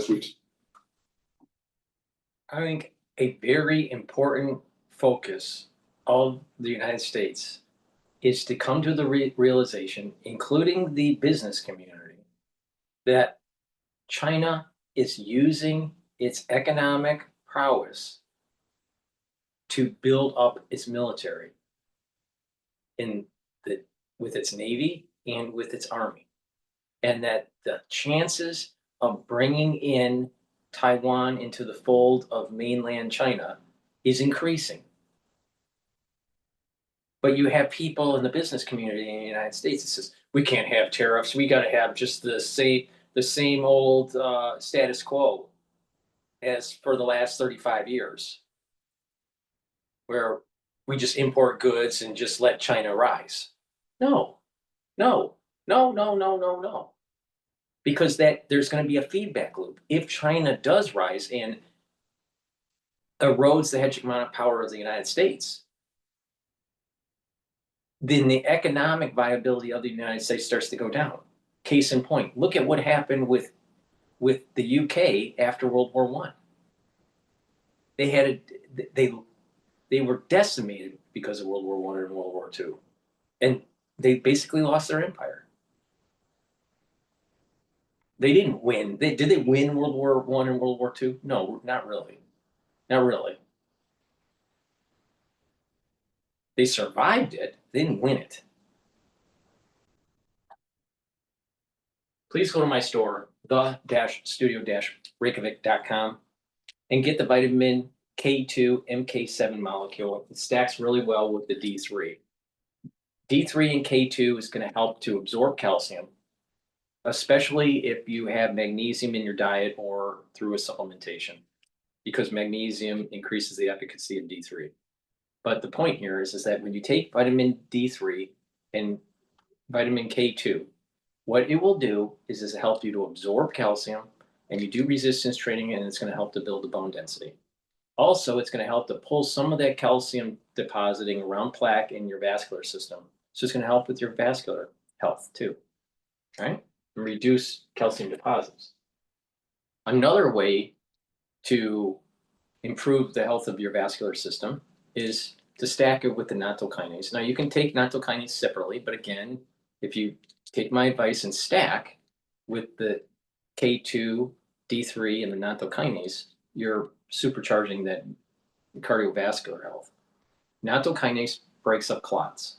When you have plaque, you're creating when blood is flowing around that plaque, what's going to happen is there's turbulence. Now, if you have too much turbulence, too much dead flow, all right, stagnant flow, clots will form. Well, you need to break up those clots, so you need to have the nattokinase. Also, nattokinase helps to bring down the LDL levels and increase your HDL levels. That means that your total cholesterol will improve. When your total cholesterol improves, guess what? You have less LDL that's oxidized. Less LDL that's oxidized means less plaque buildup. So you want to take the K2, the D3, and the nattokinase together for vascular health, and the D3K2 with resistance training is going to help with bone density. So it's a dual purpose stack. Also, no matter what the season is, you need lozenges and drops. So get the elderberry lozenges that I have. It's made from structural lemon silver. And get the drops. I have it in blueberry, honey and lemon, and cherry. Get a few bags for your household. The drops and the lozenges. You have that irritation in your throat, take them right away to mitigate, no matter what the season is. And believe me, razor throat is coming in the fall. So you better be prepared. And collagen. Collagen is a dual purpose supplement. It's a powder. You mix it with soft foods, filtered water, milk, or even a smoothie. But take it every day. Do resistance training. It's going to help with your musculature, your joint health, your cartilage, your tendons, your ligaments, your bones, but it also helps with your skin, hair, and nails. So please go to my store and get the collagen. Very high quality. Use discount 5, you get $5 off any order. If you spend $100 or more, you get a free gift.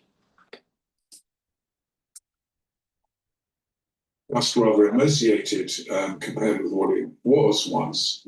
And I think there has to be a bona fide reason or justification or willingness on the part of Beijing to be able or to want to be able to talk about it and to show willing to curb it, which I don't think they're really willing to do.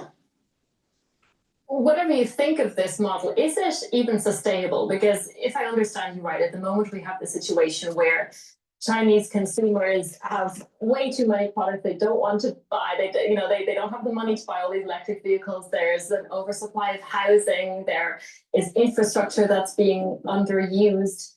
I mean, the money for all of these things has to come from somewhere. Do you see this sustaining itself over time, or do you think there's some sort of collapse coming? There's 2 reasons why there's a collapse that's coming. Well, 3 reasons that potentially a collapse for China. One, population is starting to decline because of their one China policy is catching up with them. The one kid China policy. Even though they changed that policy back about 10 years ago or whatever it was, maybe a little bit more. But their population is a problem. 2, they are producers, not consumers. So they're not used to consuming. The ones that have invested in real estate in these ghost towns, and now they're having their own version of Lehman. And they're trying to keep it really quiet. But they have a crisis in housing prices because they overbuilt. So you have an aging population. So the demographic isn't right. They're in producing mode, not consuming mode. And they are using lots of their resources for a military buildup that looks like they will try to reduce the hegemonic power of the United States Navy in the Pacific. So when that war does happen, it's going to be costly to both people, both countries, the United States and China. Now, I take the stance that the United States will win, but we have to be smart about it. So there are these 3 vectors that are showing that, you know what, China is going to be will have problems. Now, China is a large country in landmass and also in population. And it's been kind of, that amalgamation of different regions has been forced upon it. I think that there is an internal dynamic that if the CCP broke up, that certain regions of China would actually break away from main China and become their own country. I can see this in the future where China will break up. Now, I don't think it'll break up into 1,000 pieces, but I wouldn't be surprised that 2 or 3 major regions break away.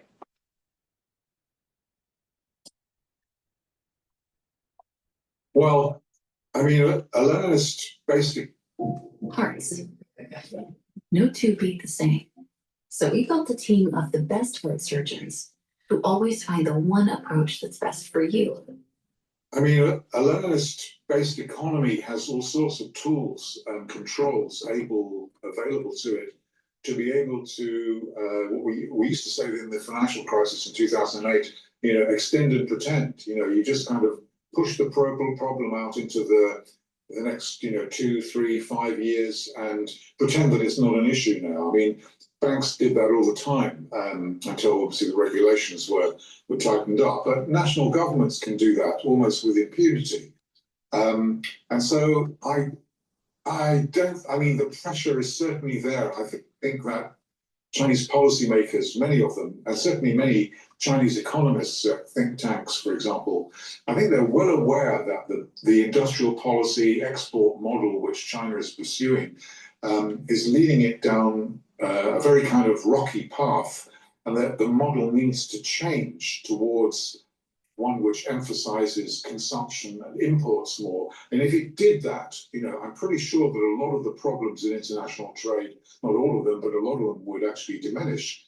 But for the Chinese government to do that and to bite the bullet on that kind of huge shift in the economic model, you're basically asking it to go against the kind of the fundamental political principles according to which it rules, which is to stay in power and to restrict the distribution of power to anybody else. If you want a more kind of consumer-oriented or Western style of economy, you basically carving out kind of different niches of economic and political power, which the CCP, the Chinese Communist Party, has no interest in sharing. It's a big problem. These very policies you mentioned have been encouraging other countries to try to de-risk their relationships with Beijing. But now Trump's tariff war has made ties with the US seem just as precarious in a way. How is this tariff war shaping how the rest of the world views China?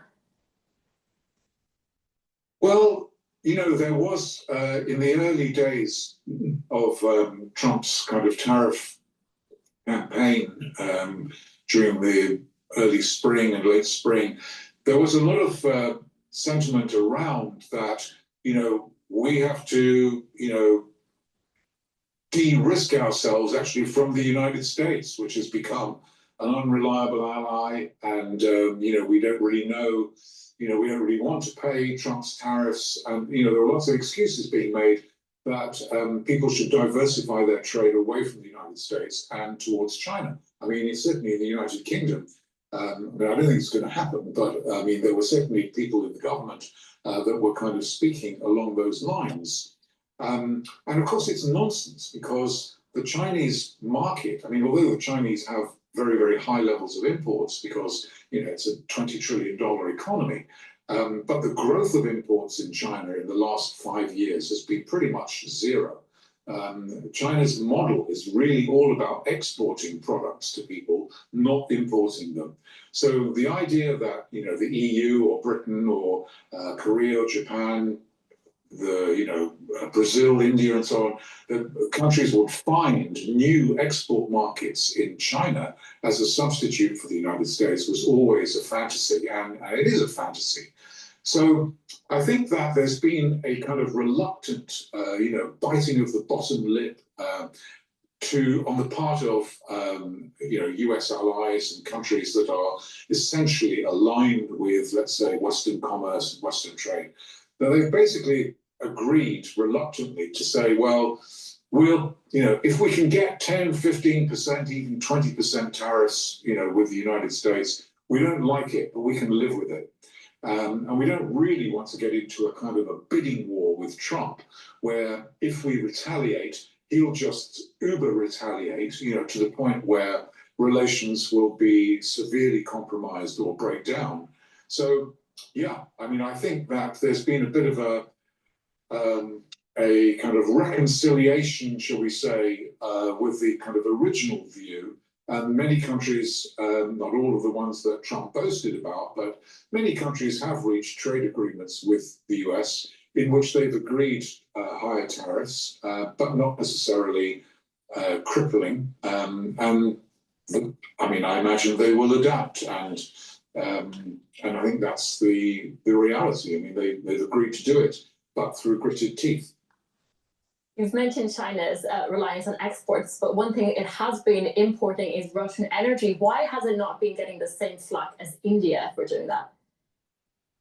That's a good question. And I think the answer is because Trump has, or the US administration has no chance of being able to persuade China to do, well, many things actually, and one of the things that it can't persuade Beijing to do is to change its policy towards Russia, including China's imports of fossil fuels, including oil and coal and so on. Whereas it thinks, I mean, the American administration thinks it has leverage over India and can persuade India to cut its.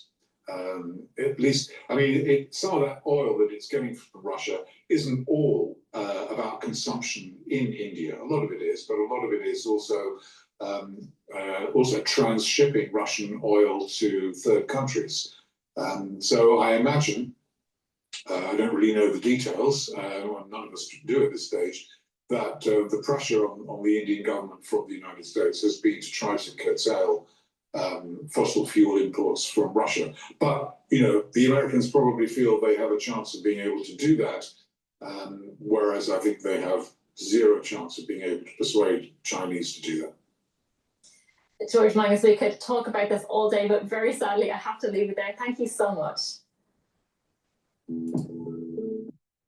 October 2023. If you haven't exercised in years. Vladimir Putin in Alaska. All right. Please go to my store, the-studio-reykjavik.com, and get the vitamin C and magnesium. This is a dual-purpose supplement. It'll help with your skin, boost up your immune system, and magnesium helps with brain function. Magnesium also increases the efficacy of vitamin D3. If you're 40 years of age or older, you need to be taking digestive enzyme complex. Why? It reduces the load on your pancreas. It allows you to digest carbohydrates, proteins, and lipids easier. You're going to be able to absorb those nutrients with less stress on your pancreas. So please make sure you get the digestive enzyme complex. Also, digestive enzyme complex has bromelain in it. It helps to break up clots because it's fibrinolytic. Digestive enzyme complex also has proteolytic enzymes. They'll break up glycoproteins. That was important in 2020, remember? And that's the reason why I said, take digestive enzyme complex as part of the protocol. Most accurate person on the planet when it came to the crisis of 2020. Now, Goodnight Formula. Goodnight Formula has tryptophan, melatonin, GABA, and passion flower. What Goodnight Formula is going to do is allow you to be in those 3 to 5 cycles of REM sleep and deep sleep to be able to detoxify your central nervous system, to consolidate memory, and to be well rested. If you are sleep deprived chronically, you are building up toxins in your central nervous system and you're not consolidating memory. And therefore, with chronic sleep deprivation, you will end up having a higher chance of getting early onset of dementia. So make sure that you take Goodnight Formula. Take it at night. Stack it with the digestive enzyme complex to help with your pancreas. And take the vitamin C and magnesium to boost up your immune system and help with your skin and your brain function. This is a powerful stack. Now, you can take them individually, or you can take my advice and stack them accordingly, and you get a synergistic effect. So please go to my store, the-studio-reykjavik.com. Use discount 5 to get $5 off any order. Another great stack, and you can take them separately or mix them and match them the way you want. But another great stack is ubiquinol. Ubiquinol is the most bioavailable form of CoQ10. If you're taking CoQ10, most likely you're taking the wrong kind. So ubiquinol is the most bioavailable form. You can't find anything better than this. So ubiquinol will help soak up free radicals, help with the health of the mitochondria. You're going to have more ATP, so you're going to have more energy. And ubiquinol helps to protect your neurons. That's why it's so important to take ubiquinol. Protect those neurons. Omega-3 helps with cardiovascular health, brings down inflammation, and also helps with your lipid profile. Helps to bring down LDL levels and helps to increase your HDL levels. By taking omega-3 every day, you're helping your cardiovascular health. Resveratrol. Resveratrol is an antioxidant. It's going to soak up free radicals. It's going to help with the health of the mitochondria. You're going to have more energy. You're going to have useful gene expression. It's going to get rid of cells that are in senescence. I've been taking resveratrol for decades. It stacks really well with ubiquinol, NAD+, C60, clarity factor. So a good stack would be resveratrol for the useful gene expression and soaking up free radicals, the omega-3 to help with your cardiovascular health, and the ubiquinol to increase your energy levels, soak up those free radicals, and protect your neurons. Powerful stack. So go to my store, the-studio-reykjavik.com, use discount 5. If you spend $100 or more, you get a free gift until supplies last. All right, let's go to Trump orders colleges to hand over student admission data.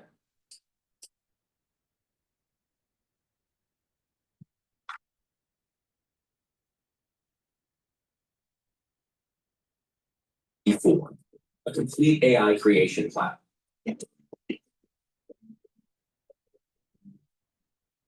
President Trump is continuing his crackdown on higher education, ordering the education department to start collecting data on the race, gender, test scores, and GPAs of college applicants. This comes amid his push to target race-based university admissions, which some conservatives view as illegal discrimination. Now, as a reminder, the Supreme Court already ruled against the use of affirmative action in admissions in 2023, but the High Court says colleagues may still consider how a student's race shaped their lives if applicants share that information in their admissions essays. Still, Trump alleges that colleges may be skirting the ruling.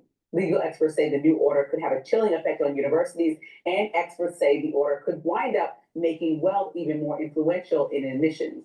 Northeastern University history professor Simon Rabinovich writes, quote, "Say it over and over until people understand. Affirmative action for the rich is the central plank of elite college admissions." Dartmouth economics professor Paul Novosad says college dishonesty about admissions practices is a central part of the public's loss of trust, since colleges don't seem capable of being honest about this stuff, so taking away the option of dishonesty seems good. All right, so this story broke yesterday. Daily Caller first to report. Nice. A little feather in our cap. Okay, congrats. There you go. We love a good scoop. But yes, they are asking colleges to turn over admissions data because the concern is that they are using the essay carve out as basically a way to do backdoor affirmative action. So the Supreme Court did have this exclusion where they said students can talk about race in their admissions essays, and colleges can use that to get a sort of holistic picture of the applicant and understand their life experience and things of that nature. But what they can't do is use those essays to determine that someone is a minority and maybe give them more points in the admissions process, so to speak, simply because they are of a minority race. And so the Trump administration wants this admissions data to basically make sure that that's not happening. And I think saying it just as it is, standalone, is like, oh yeah, of course we need to be very transparent in our admissions and see all the stuff. And like, yeah, by itself, without the whole history of our country, that's a fine statement. But I think like it intimidates college and actually discourages diversity, which we know is a pillar of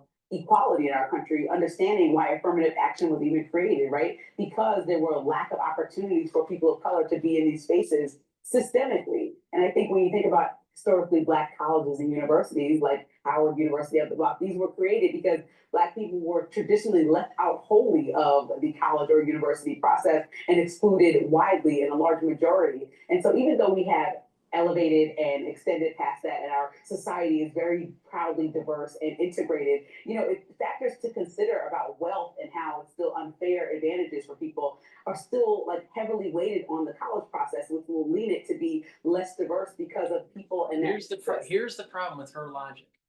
You need to start thinking generationally, not just yourself, not just your kids, but generationally.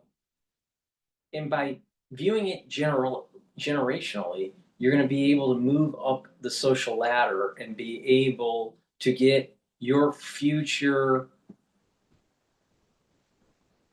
offspring into these more elite institutions.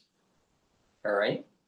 So just because, for example, a lot of people, they think, oh, you know, work hard and you're gonna, you know, you're going to, you know, reach the upper status of society. Most people, rags to riches don't happen in the United States. That's in most cases, that's the case. That's true. It's rare, very rare, where it's rags to riches.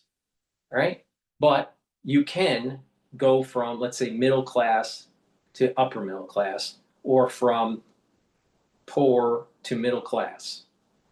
That probability, upward mobility, is very high in the United States. But rags to riches, not so much. Where you're, you know, poor and then you're a multimillionaire, that doesn't usually happen. It's rare. Now, if you focus on generational, where 2 or 3 generations, then your probability of staying in the upper class of society increases. The problem is that many people, when they have that upper mobility, they don't think generationally and they waste their money. So if you want your kid, let's say you're a minority family, and you want your kids to go to elite schools, you need to either be lucky, or you need to think it's not your kids that are going to get in, it's going to be your grandkids. And it's by instituting moral character, a better moral character, hard work, and saving, and smart decisions throughout life that will lead for generational upward mobility. Most Blacks don't think this way. They don't think generationally. And that's the difference. Because you think about that big migration that came from Europe in the late 1700s, the 1800s, the early 1900s. What were the common themes? Mostly poor people that found work, got their kids into education, and they had upward mobility, and those kids ended up having kids that ended up being in the upper middle class. That's how it works. But if you have Black people that just keep on thinking that it's going to be upward mobility, rags to riches in your lifetime, it doesn't work like that in most cases. You have to think generationally. If you want true wealth, you have to think generationally. And that means that you have to have a standard bearer for the family, the house of whatever, that is the founder of that generational jump, that generational rise. Black people don't think that way. They want their bitches and their hoes. They want immediacy. All right. But it's not just Blacks. It's other minority groups that aren't understanding that it's about thinking generationally. If you want your family to be in the upper class of society, you got to step it for it to be sustainable. Diverse because of people and their access. So when you think about legacy admissions, that's an issue because your family or someone had you in the school, and so now you get in. For people that are not of color, so then your legacy will continue to be people not of color. then you think about how this benefits families that significantly. But get if you, financial- but the thing is that if you have people that are thinking generationally and you're moving up and you start donating, then you'll have more power. See, instead of saying, so it's really an issue of, is it collectivism or individualism? See, the rags to riches, idea that, oh, just give us a chance. No matter what the minority is, this is not an anti any color type rhetoric. This is just the way the system works. You have to put in your time, and sometimes your time is generational time, not just a few years of this and a few years of that. It's generational. So if you're moving up the ladder and you start to donate and you start to have political power and you start to have, then you start to have access to these other echelon aspects of society. But if you're wasting your funds, if you're wasting your strategy on just yourself, and you don't think of the family as one big unit, and you think with a generational plan instead of just your plan, you're never gonna rise up. It'll never happen. But you'll have this conversation where it's like, it's collectivism, we gotta have more, more help to get in, and then, but really? Do you really deserve it? If you didn't have the forethought to actually think generationally? Most people don't go from rags to riches in the same generation. It doesn't usually happen. It's rare. So there's this survivor bias. People go, well, look at Steve Jobs. He was an orphan, and he was adopted, and then he ended up starting up Apple, and he became multi-billionaire. Or look at the guy that started Oracle. His name escapes me at the moment. Or, some of these other rags to riches stories, Carnegie, Rockefeller. These are rare situations. But everyone thinks they're going to be a Rockefeller. Everyone thinks that they're going to be a Steve Jobs. If you're young and you dress in a mock turtleneck and you dress in black, you must be the next Steve Jobs. Really? He was a rare bird. And rare birds are rare, by definition. Gotta think generationally. That's how it works.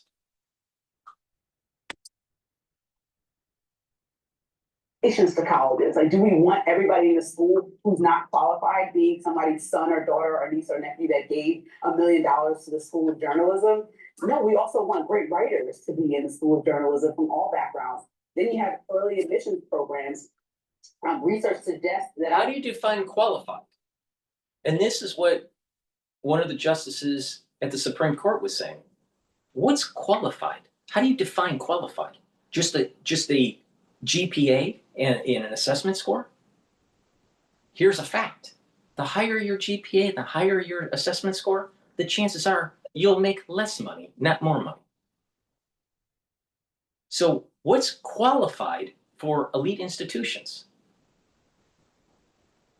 And I think it was Gorsuch, Justice Gorsuch, that basically said, well, what if the university wants squash players? And that's the qualifier. So what's qualified mean? See, everyone thinks that it's about assessment scores. But the reality of the situation is at elite institutions, the students that are coming in aren't the 4.0 with a near perfect score on the SAT. It's the ones that tried to get an internship and they were, learning the business, or did some sort of unique science project. When they pepper their application with those kinds of things, and they have a GPA of, let's say, 3.6 or 3.7 or 3.8, they blow away the ones that had a 4.0, because it's about hard work and determination. So what's a qualifier? What is the qualifier? And this is the problem with the minority groups pushing elite institutions that you have to have some sort of affirmative action or DEI policy to allow students to be integrated in these elite institutions. So what's the qualifier? The qualifier actually isn't to have a 4.0. It's to think around. If these schools don't want just boilerplate student. And boilerplate student is perfect score, 4.2, 4.4, right? Or and a high assessment score. It doesn't work like that. It's much more of a mosaic. So you have actually a higher probability of going into these elite institutions if you understand that mosaic. So when these minority groups that are saying, oh, we don't have the funds to be able to get the student to have tutor classes to be able to have a near perfect SAT score, all right, but why didn't they do other things that pepper the actual resume, the CV, to the school for the application? There are many opportunities. There are more opportunities now for minorities than ever in American history. But what's the qualifier? It's not a perfect score on the SAT. It's not a 4.0. I guarantee you that. So the people are not paying attention to it. But what it is, it's about collectivism. Collectivism wants to push a certain agenda instead of having individualism. And when you think individualistically, you also have an opportunity to actually see, okay, short-term and long-term. And the ones that have grown their family's wealth, it's not rags to riches in one generation. It is multiple generational. And most minorities don't think multi-generational. Now, part of it is that some of them are lower on the lower end of the social economic spectrum, and they're just living day to day. And that's understandable that they can't think generationally because they're in survival mode. But when the minority group moves from poor to middle class, there is zero reason not to think generationally. But they don't want to, because what they do is they want to keep up with the Joneses within their neighborhood. And so they're middle class and they overreach their true spending capacity. And they don't think generationally, and so their kids don't have the opportunity to have a launching pad to move into the upper echelons of society. It takes 2 to 3 generations to do it, if you're smart. If the family standard bearer creates the right worth ethics, and fortitude within the offspring. And they think this way, and then they launch. You think Rothschilds just magically became trillionaires? You think the Rothschilds just magically did that? The standard bearer of the Rothschilds was a poor kid. But he understood this idea of generational wealth. He understood that you had to teach your kids hard work and think generationally. That's how Rockefeller did it. Rockefeller was lucky, and he almost went bankrupt, but he was lucky in the oil industry, and was able to be at the right time, at the right place at the right time with the automobile industry, and convinced Ford to not go to ethanol and to use gasoline. And that launched Rockefeller's wealth. Now, when they did the trust bust, it made Rockefeller even more money when they broke up Standard Oil. They didn't realize that, but that's part of the reason why they don't want to break up Meta, because it'll make Zuckerberg even more wealthy. But in Rockefeller's case, it was a rags to riches because he was a poor kid. All right? But that was a very unique time period in American society. But what did he learn? He learned something from the Rothschilds, and that was you have to instill proper ethics within the offspring to maintain the wealth, to be able to have more power, to be able to not just be the average. You got to think generationally. And most minorities, even whites in general, in white suburbia, don't think generationally.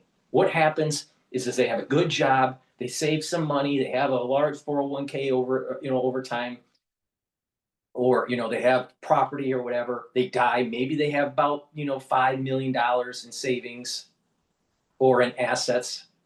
They retire. They retire relatively comfortably compared to other people in the United States.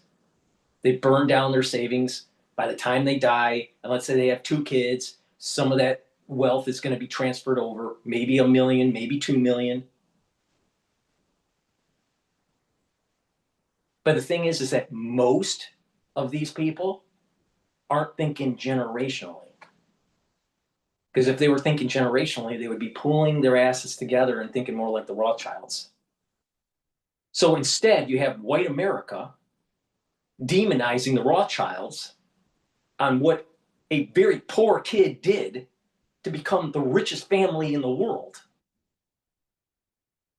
But they'll just demonize them. There's a lesson to be learned on what the Rothschilds did.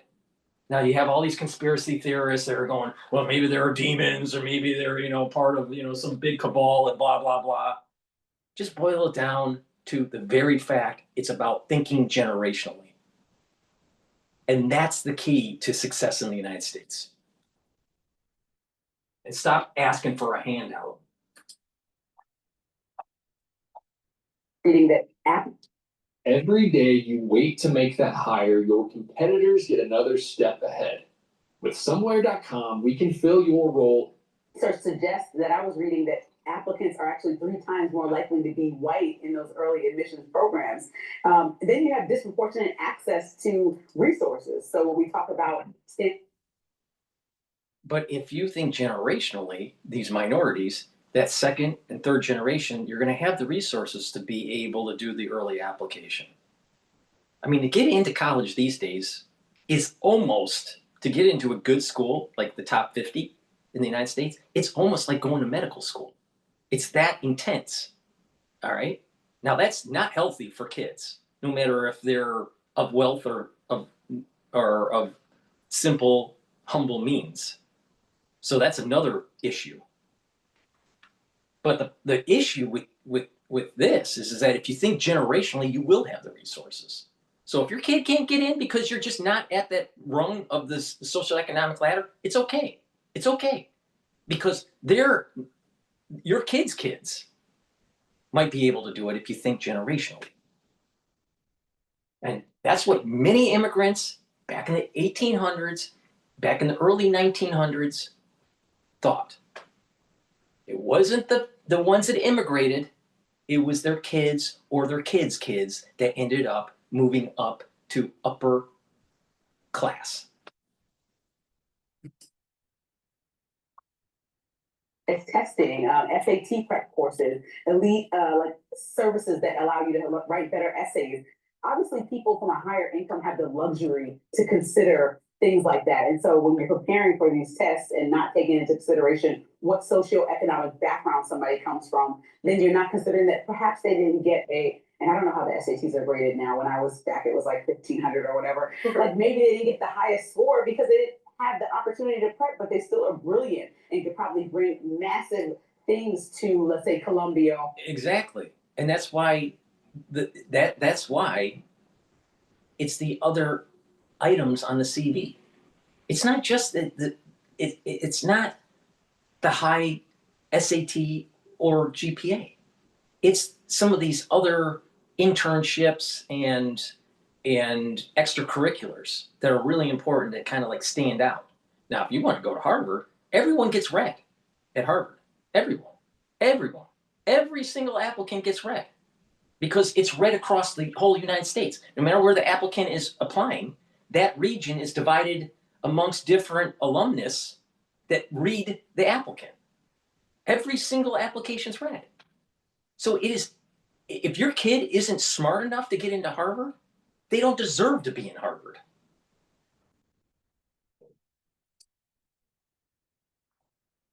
Or Northwestern or any school, And then there's also a wealth gap, in standardized testing. So, there's a huge wealth gap between Black and white families, and it impacts access to test prep courses, like we were just talking about. So when you add all those things in and then consider why affirmative action or race is considered, it's because largely a lot of times people affected by all the things I just named are people of color. Well, wait a minute here. But the thing is that you can get people of color, all right? Let's say the guy goes and works in the automobile industry as a blue collar worker and is making $120K plus overtime. All right? Great benefits, 401K, pension, right? 401K or a pension, and good health care. He does that for 40 years, has 2 kids. He can easily put them into college. Now, they may not have the chops to be at the 6 or 9 of the elite institutions in the United States, but they could get into good schools because he has the means to do it. And by bringing up the next generation with the ethics and with transferring of funds and thinking generationally, that blue collar Black worker that was on the automobile line has now created a launching pad for his kids and his grandkids. That's thinking generationally. But what happens normally is that they get a good job and they buy a boat, they buy a second home, they overextend on their credit, and eventually there's some sort of economic downturn and they start to have to sell at distressed prices. And guess what? They're not thinking generationally. They're thinking only their generation. They're thinking only themselves. And that is the problem with most of America.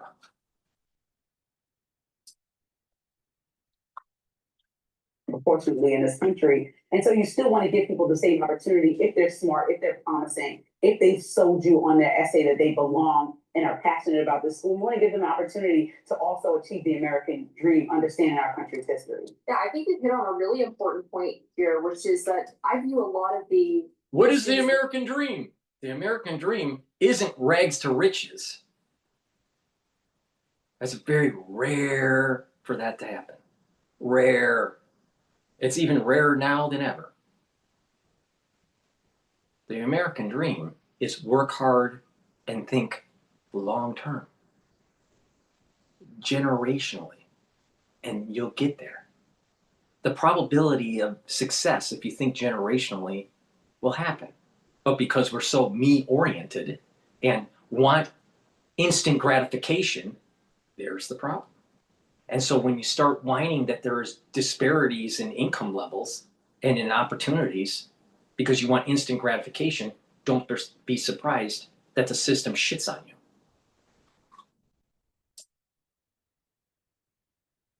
Lack of diversity of all kinds, not just racial kinds, in colleges to really be more about socioeconomic status. As someone who comes from a blue collar background and was a first generation college student, I was really grateful to benefit from programs at Georgetown that were catered towards making sure that we had the same opportunities once we got to school. And I think the really brilliant way to get around this issue and really not take race out of the equation, but make it more about giving people with Well, less, the answer is what DrPaulCottrell is saying. The parents need to look in the mirror and say, are you extending yourself? Are you thinking generationally? Maybe you're the problem. And then if you start changing that behavior and thinking more generationally and being more prudent with your savings, being more prudent with the way you're raising your kids, you'll get there. But it may take 1 or 2 generations.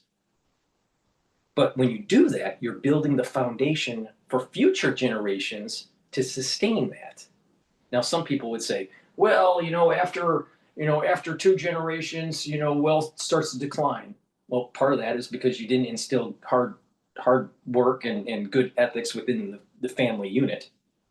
And those cases are family businesses usually. where the family business is started up by an individual. That family business is passed on to one of the kids and then their kids. And then normally, because they weren't instilled with the proper worth ethic and the proper management of money methods, it leads to the downfall of the business. That's a different story. People need to start, people need to start thinking about generationally.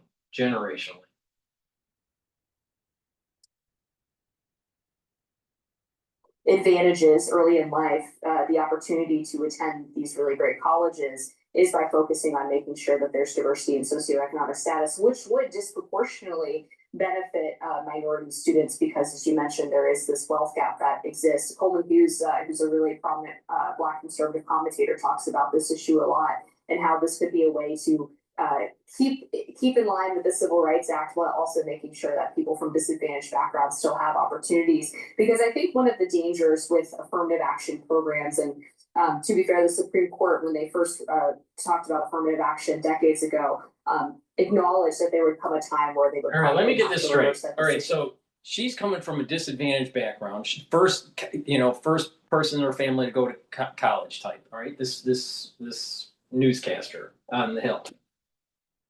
All right, she graduates from Georgetown. What does she end up being? A newscaster. Why not an engineer? Why not someone that actually does something that's productive for the society? See the point that I'm making here? It didn't have the work ethos that takes generations to build into. But there's tons of people like her and all over X that will demonize, wealthy families. And they just, because they're not wealthy too, right? But they don't realize what was the secret sauce. The secret sauce. What was the KFC recipe for the Rothschilds or for the Rockefellers or for even Ford, the Ford family? It's to think generationally and stop asking for the system for a handout. Because if you are a master of your own fucking destiny, no one can take that away from you.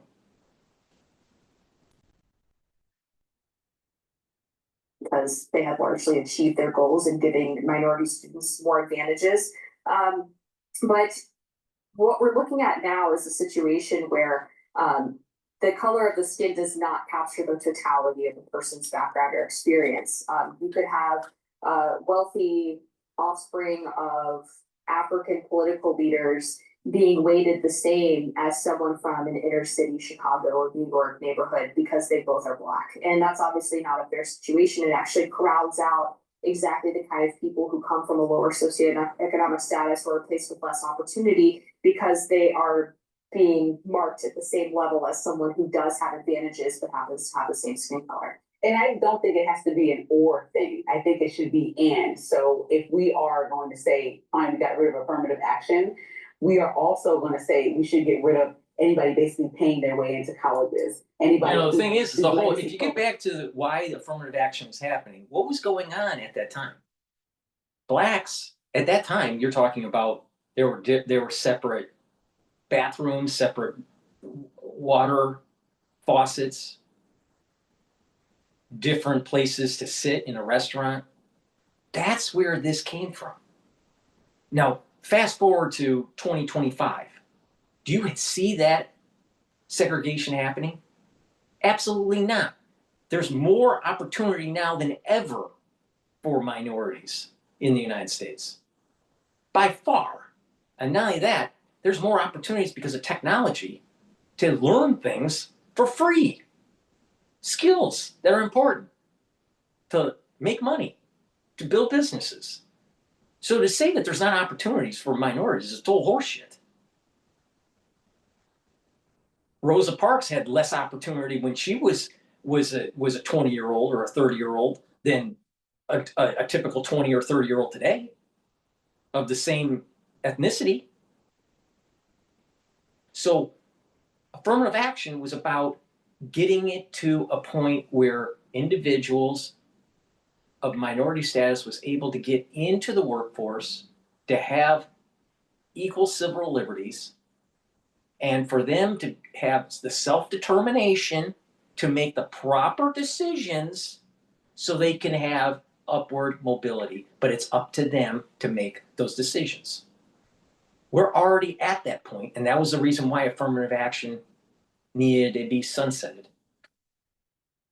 Now, what they're whining about is that, well, wait a minute. Now it's self-determination and that they need to make the proper decisions. But if they don't make the proper decisions, if they want to just waste their money on bitches and hoes and crack, then don't be surprised that your society starts to falter. Is that the fault of reversing affirmative action? Absolutely not. It's because of poor decisions.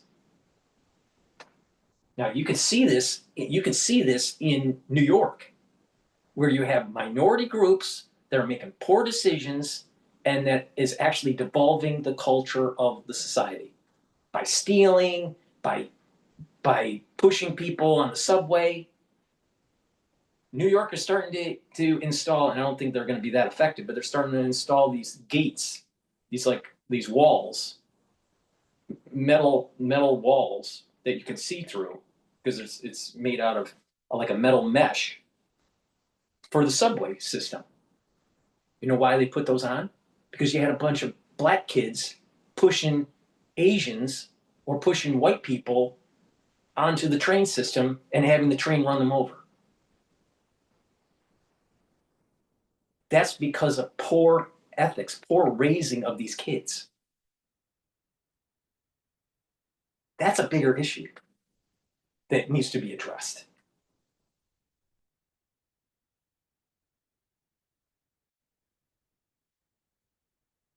Overwhelmingly affect only one group of people based on race because of who had access. So, because you can't or detangle the two things, right? Socioeconomic background, for the most part, disproportionately affects communities of color in lower socioeconomic.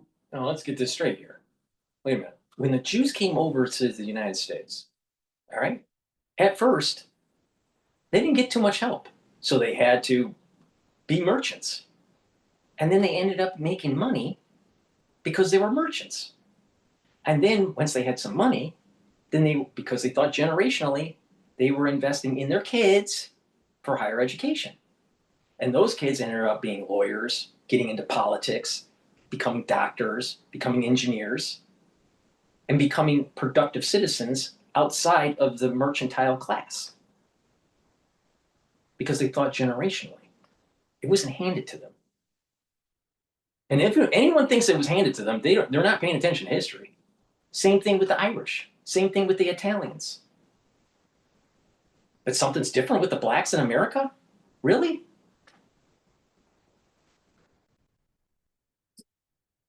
I'm telling you, it's about generational thought. Economic brackets based on the wealth gap. Like, this is just actual research. So even though, yes, there are anomalies and exceptions, and there's Black excellence and people who are doing really well in the Black community, which I'm extremely proud and happy about, there's still overwhelmingly way too many, based on the proportion of people of color in this country, people that are underserved and don't have just simple access.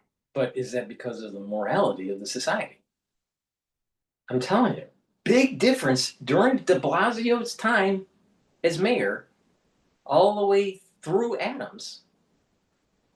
New York has devolved into a shithole. Now, part of that's because of illegal immigration. A big part of that is the legalization of drugs. And there is this inner city rot that's coming out of the Black community that's stealing from businesses. Now, if you think I'm making this up, you can easily Google how Nike and Foot Locker and these, even Macy's,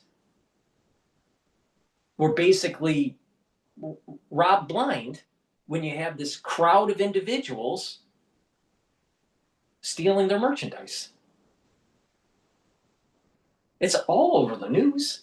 There's tons of clips about it. Now, did it happen yesterday? No. But it happens regularly in New York. And it's not just New York. It's happening in Chicago. It's happening in Los Angeles. It's happening at Apple stores.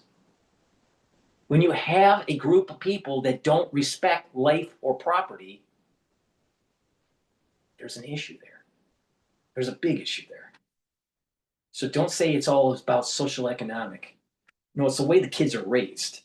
Because there are many, many immigrants that came here with literally nothing and built up their family generationally.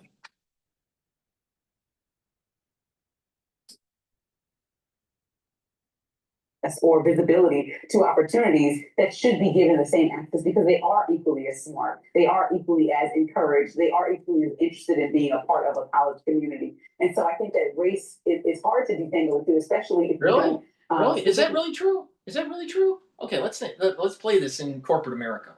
All right, DEI policy pushes in a minority and in a business school, ends up getting a business degree at a good school, maybe even an elite institution, but didn't do as well, let's say, in the coursework.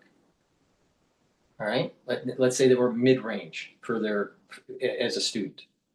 They go to corporate America, and you have a HR person has a DEI policy, and they bring in that person into the corporate infrastructure. And that individual is learning the ropes because it's an entry-level position. They're learning the ropes, and then they move up because of DEI policy a little bit faster than the norm.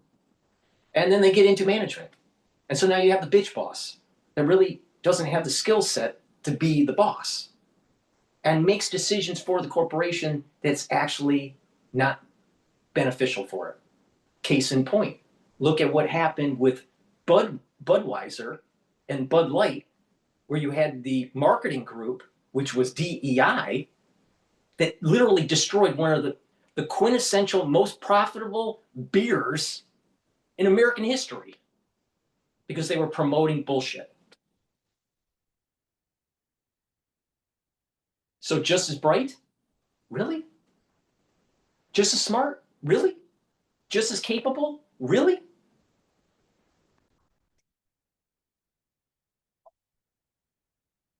address that there is an issue there and just pretend like it's all about socioeconomics because there still are opportunities given to, let's say, you're a poor white person that has a rich uncle, 3 uncles, the way he still can call somebody and get you into Harvard. Oh gosh, I wish I had had that. But I mean, like, and the people of color might not even have the person connected to the university at all with the legacy admission. When you look at the numbers, I guarantee you that, yeah, I guarantee you if that other, not this one, but the other newscaster on the Hill, the other talking head, if she went into Harvard, she would end up being on the Hill.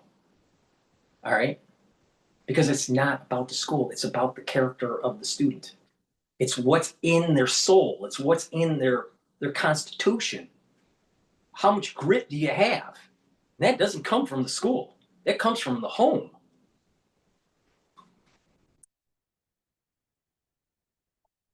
So that's the biggest concern, is to make sure that we're just trying to level out the playing field and not only doing one thing. So what are we adding as well to make sure that it's not just colleges full of rich people's kids? Yeah, and obviously the problem with legacy. Ready to lose the hat and regrow the hair? With sprays by Hims, you can regain your hair and your confidence. Our spray. And then it gets then you get into the argument that maybe college isn't very beneficial for the students, and maybe it's better to actually have a skill where it's useful for the society, some sort of building skill, construction skill, the idea of producing something. You know, these paper pushers, I think the sunset of paper pushing is over. Please go to my store, the-studio-reykjavik.com. Get the Boomer Boost. Boomer Boost is a 68 nutrient supplement. What it does is it revs up your metabolism, boosts up your energy levels, helps with your heart health and your vascular system health, helps with brain function, helps with musculature. Take it every day. It's a powder. It has a very comprehensive profile shown on the screen. Read the label on my website. Get the Boomer Boost. Take it every day. Super, super important to take. And what you'll notice is that if you take it for your lunch during breakfast, take it for your lunch or breakfast once a day in soft foods like hummus or yogurt or a smoothie, you'll notice that you're losing weight.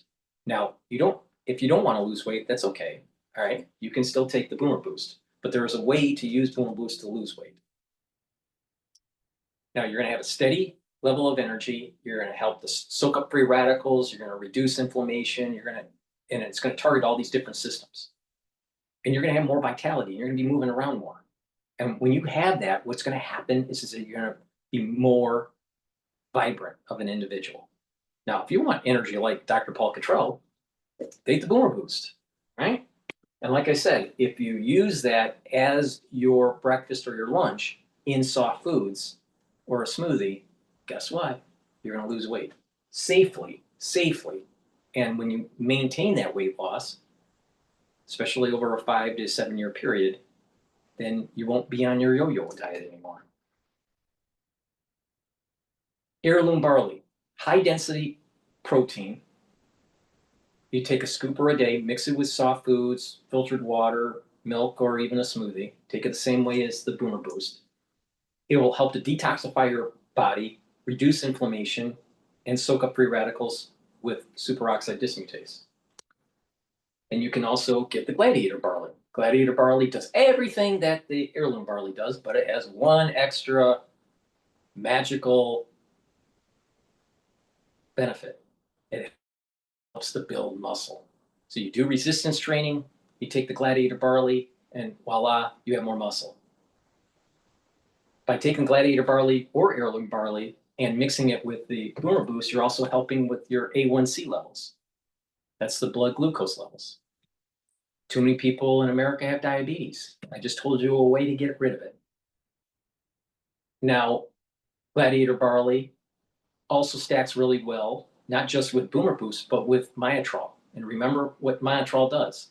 Myotrol helps the gene expression to build muscle. So Gladiator barley is the protein to build the muscle, is the building blocks. Myotrol helps with the gene expression to build the muscle, and all the other important nutrients that you need for your body with the Boomer Boost. I just gave you a very powerful supplement stack. So please go to my store, the-studio-reykjavik.com. Use discount 5, you get $5 off any order. And guess what? If you spend $100 or more, you get a free gift until supplies last. One legacy admissions is that colleges that are mostly privately funded, of course, want the alumni donations coming in. So that's a tricky issue. Of course, they're not going to handicap themselves in the process of doing this, and I'm amenable to that argument. But I hear what you're saying about making sure that people who come from disadvantaged socioeconomic backgrounds get included as well. I consider myself part of that group. And what happens? She gets into a good university, maybe not an elite, but sub-elite, Ivy League plus, all right? And what does she do? She works for the Hill. See my point? It's not the school.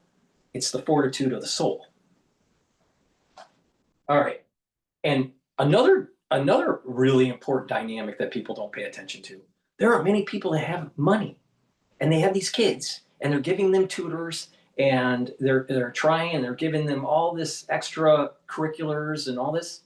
A lot of those students don't get to the elite institutions, even if they're going to an elite private school for high school. Many of them don't get in, but they don't talk about that. There are many people that are multimillionaires that have kids that are going to elite high schools, elementary schools and high schools, boarding schools, whatever. There are many of them that can't get into the Ivy League. There are more that will go to the Ivy League plus than the Ivy League. So if what they're saying is true, that all it is money, that's not the case. Sometimes you just have dumb kids, even if you're rich.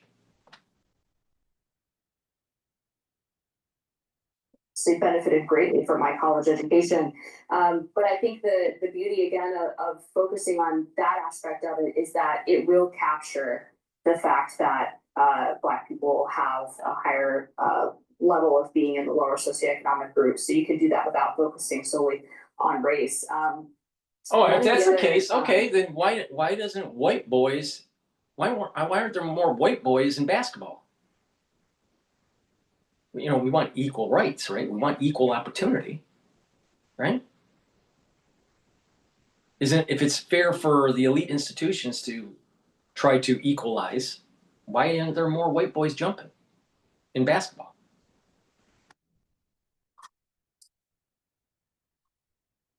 Issues, I think, is that overall Americans feel that college should be a place for meritocracy. And so if you want to make sure that people have the access to study for the SATs or be in AP classes and do all of those things to get you to the point of going to a high level college, then that's something that we have to start way earlier in life, right? That needs to be done in the K through 12 level to make sure that people are prepared for the college that they're going to, and we're not failing them if they get there and aren't ready for that situation and having lower graduation rates or lower GPAs. Like, let's set them up for success from the beginning. Well, and and I know we can talk about this forever, but like, if you look at why communities are the way they are, like we just talked about redistricting, that would cut funding for certain neighborhoods, or add funding to other neighborhoods. Some of those neighborhoods that disproportionately affected. Some of it is the funding at the elementary school and high school level. That's true. Some of it is the way the kids are being raised at the home. If you're an inner city kid and your let's say idol is some basketball player that's banging a bunch of bitches and hoes, don't be surprised that your kid wants to bang bitches and hoes and starts talking ghetto and is not doing his calculus homework. So it's about how they're raised at the home. So this is all things like we talk about local communities, we talk about overcrowding of schools. I went to college in Philadelphia. They had like 50 kids per class sometimes in the worst of times. I remember I had 20 kids maximum in my classes, so I was privileged in that way. Imagine one teacher trying to teach 50 kids. How can you then prepare them at a young age for academic excellence unless they just are naturally brilliant? That is total bullshit. That's total bullshit. Let me give you an example. The baby boom generation, in general, when they came out of high school, was smarter than the average high schooler today. All right? The baby boom generation had lots of kids. That's why they were called the baby boom generation. And their classes were large. And guess what? They performed better. What's the difference? Ethics.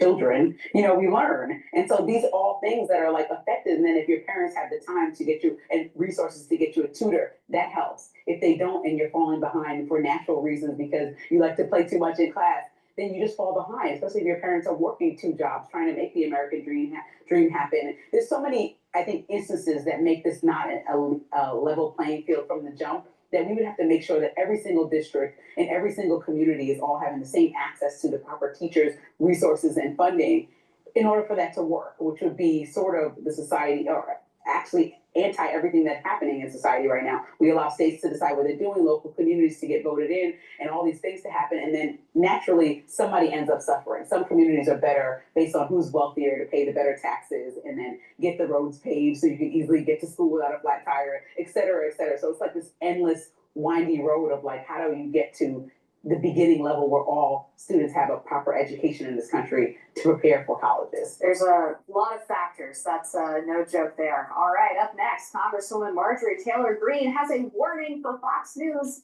and is blasting marketing. So let's say, okay, so if you go to Georgetown and you're first to go to college in your family, first generation, that's what you get. You become a talking head on the Hill. That's not productive for society. It really isn't.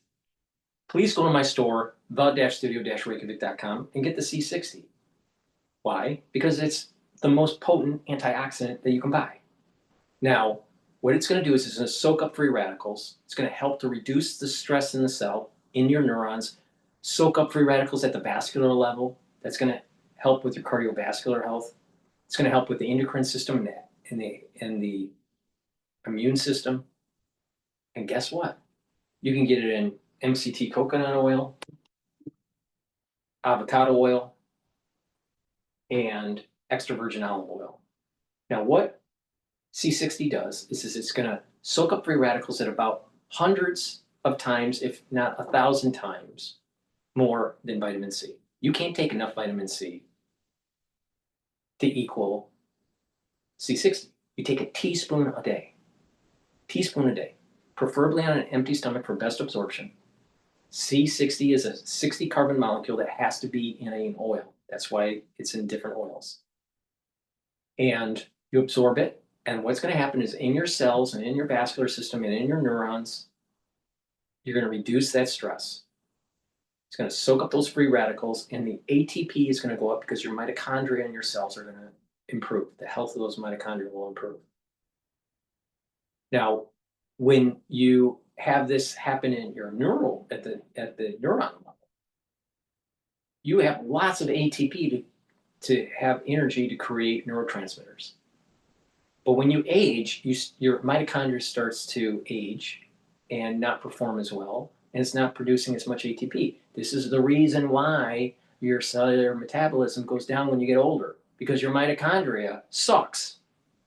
So if you soak up free radicals that are building up as you're getting older, you're improving the performance of your cells and your neurons. So for your neurons, when you improve your mitochondria and you have more ATP, they fire more because you have more neurotransmitters. Less stress in the cell means healthier myelin sheath. Less inflammation at the brain level, less issues with the myelin sheath. So you're going to have that connection and that communication between neurons. So you're thinking better. Your memory improves. Your kinematics improve because of your cerebellum is healthier. And when you couple that with a holistic approach, proper diet and exercise, eating non-processed foods, drinking filtered water, having mindfulness, learning new things. If you look at this from a holistic perspective, then your body is healing. And over time, you're going to see that your body is slowing down its aging. Now, I'm in my 50s. I don't look like I'm 50. I'm older than Alex Jones. I am much more fit and look a lot younger than Alex Jones. Now, why is that? Because of my protocol. Now, part of my protocol is taking C60 every day, a teaspoon a day. Preferably, like I said, on an empty stomach. If you work out, take it before you work out. It's going to soak up the free radicals during your workout, and you'll recover quicker. Now, I've told you a lot of little secrets on how to improve your health. Please go to my store, the-studio-reykjavik.com. Use discount 5. You get $5 off any order. You spend $100 or more, you get a free gift. Thank you for listening. That's the end of my show. It lasted for more than 2 hours, maybe closer to 3.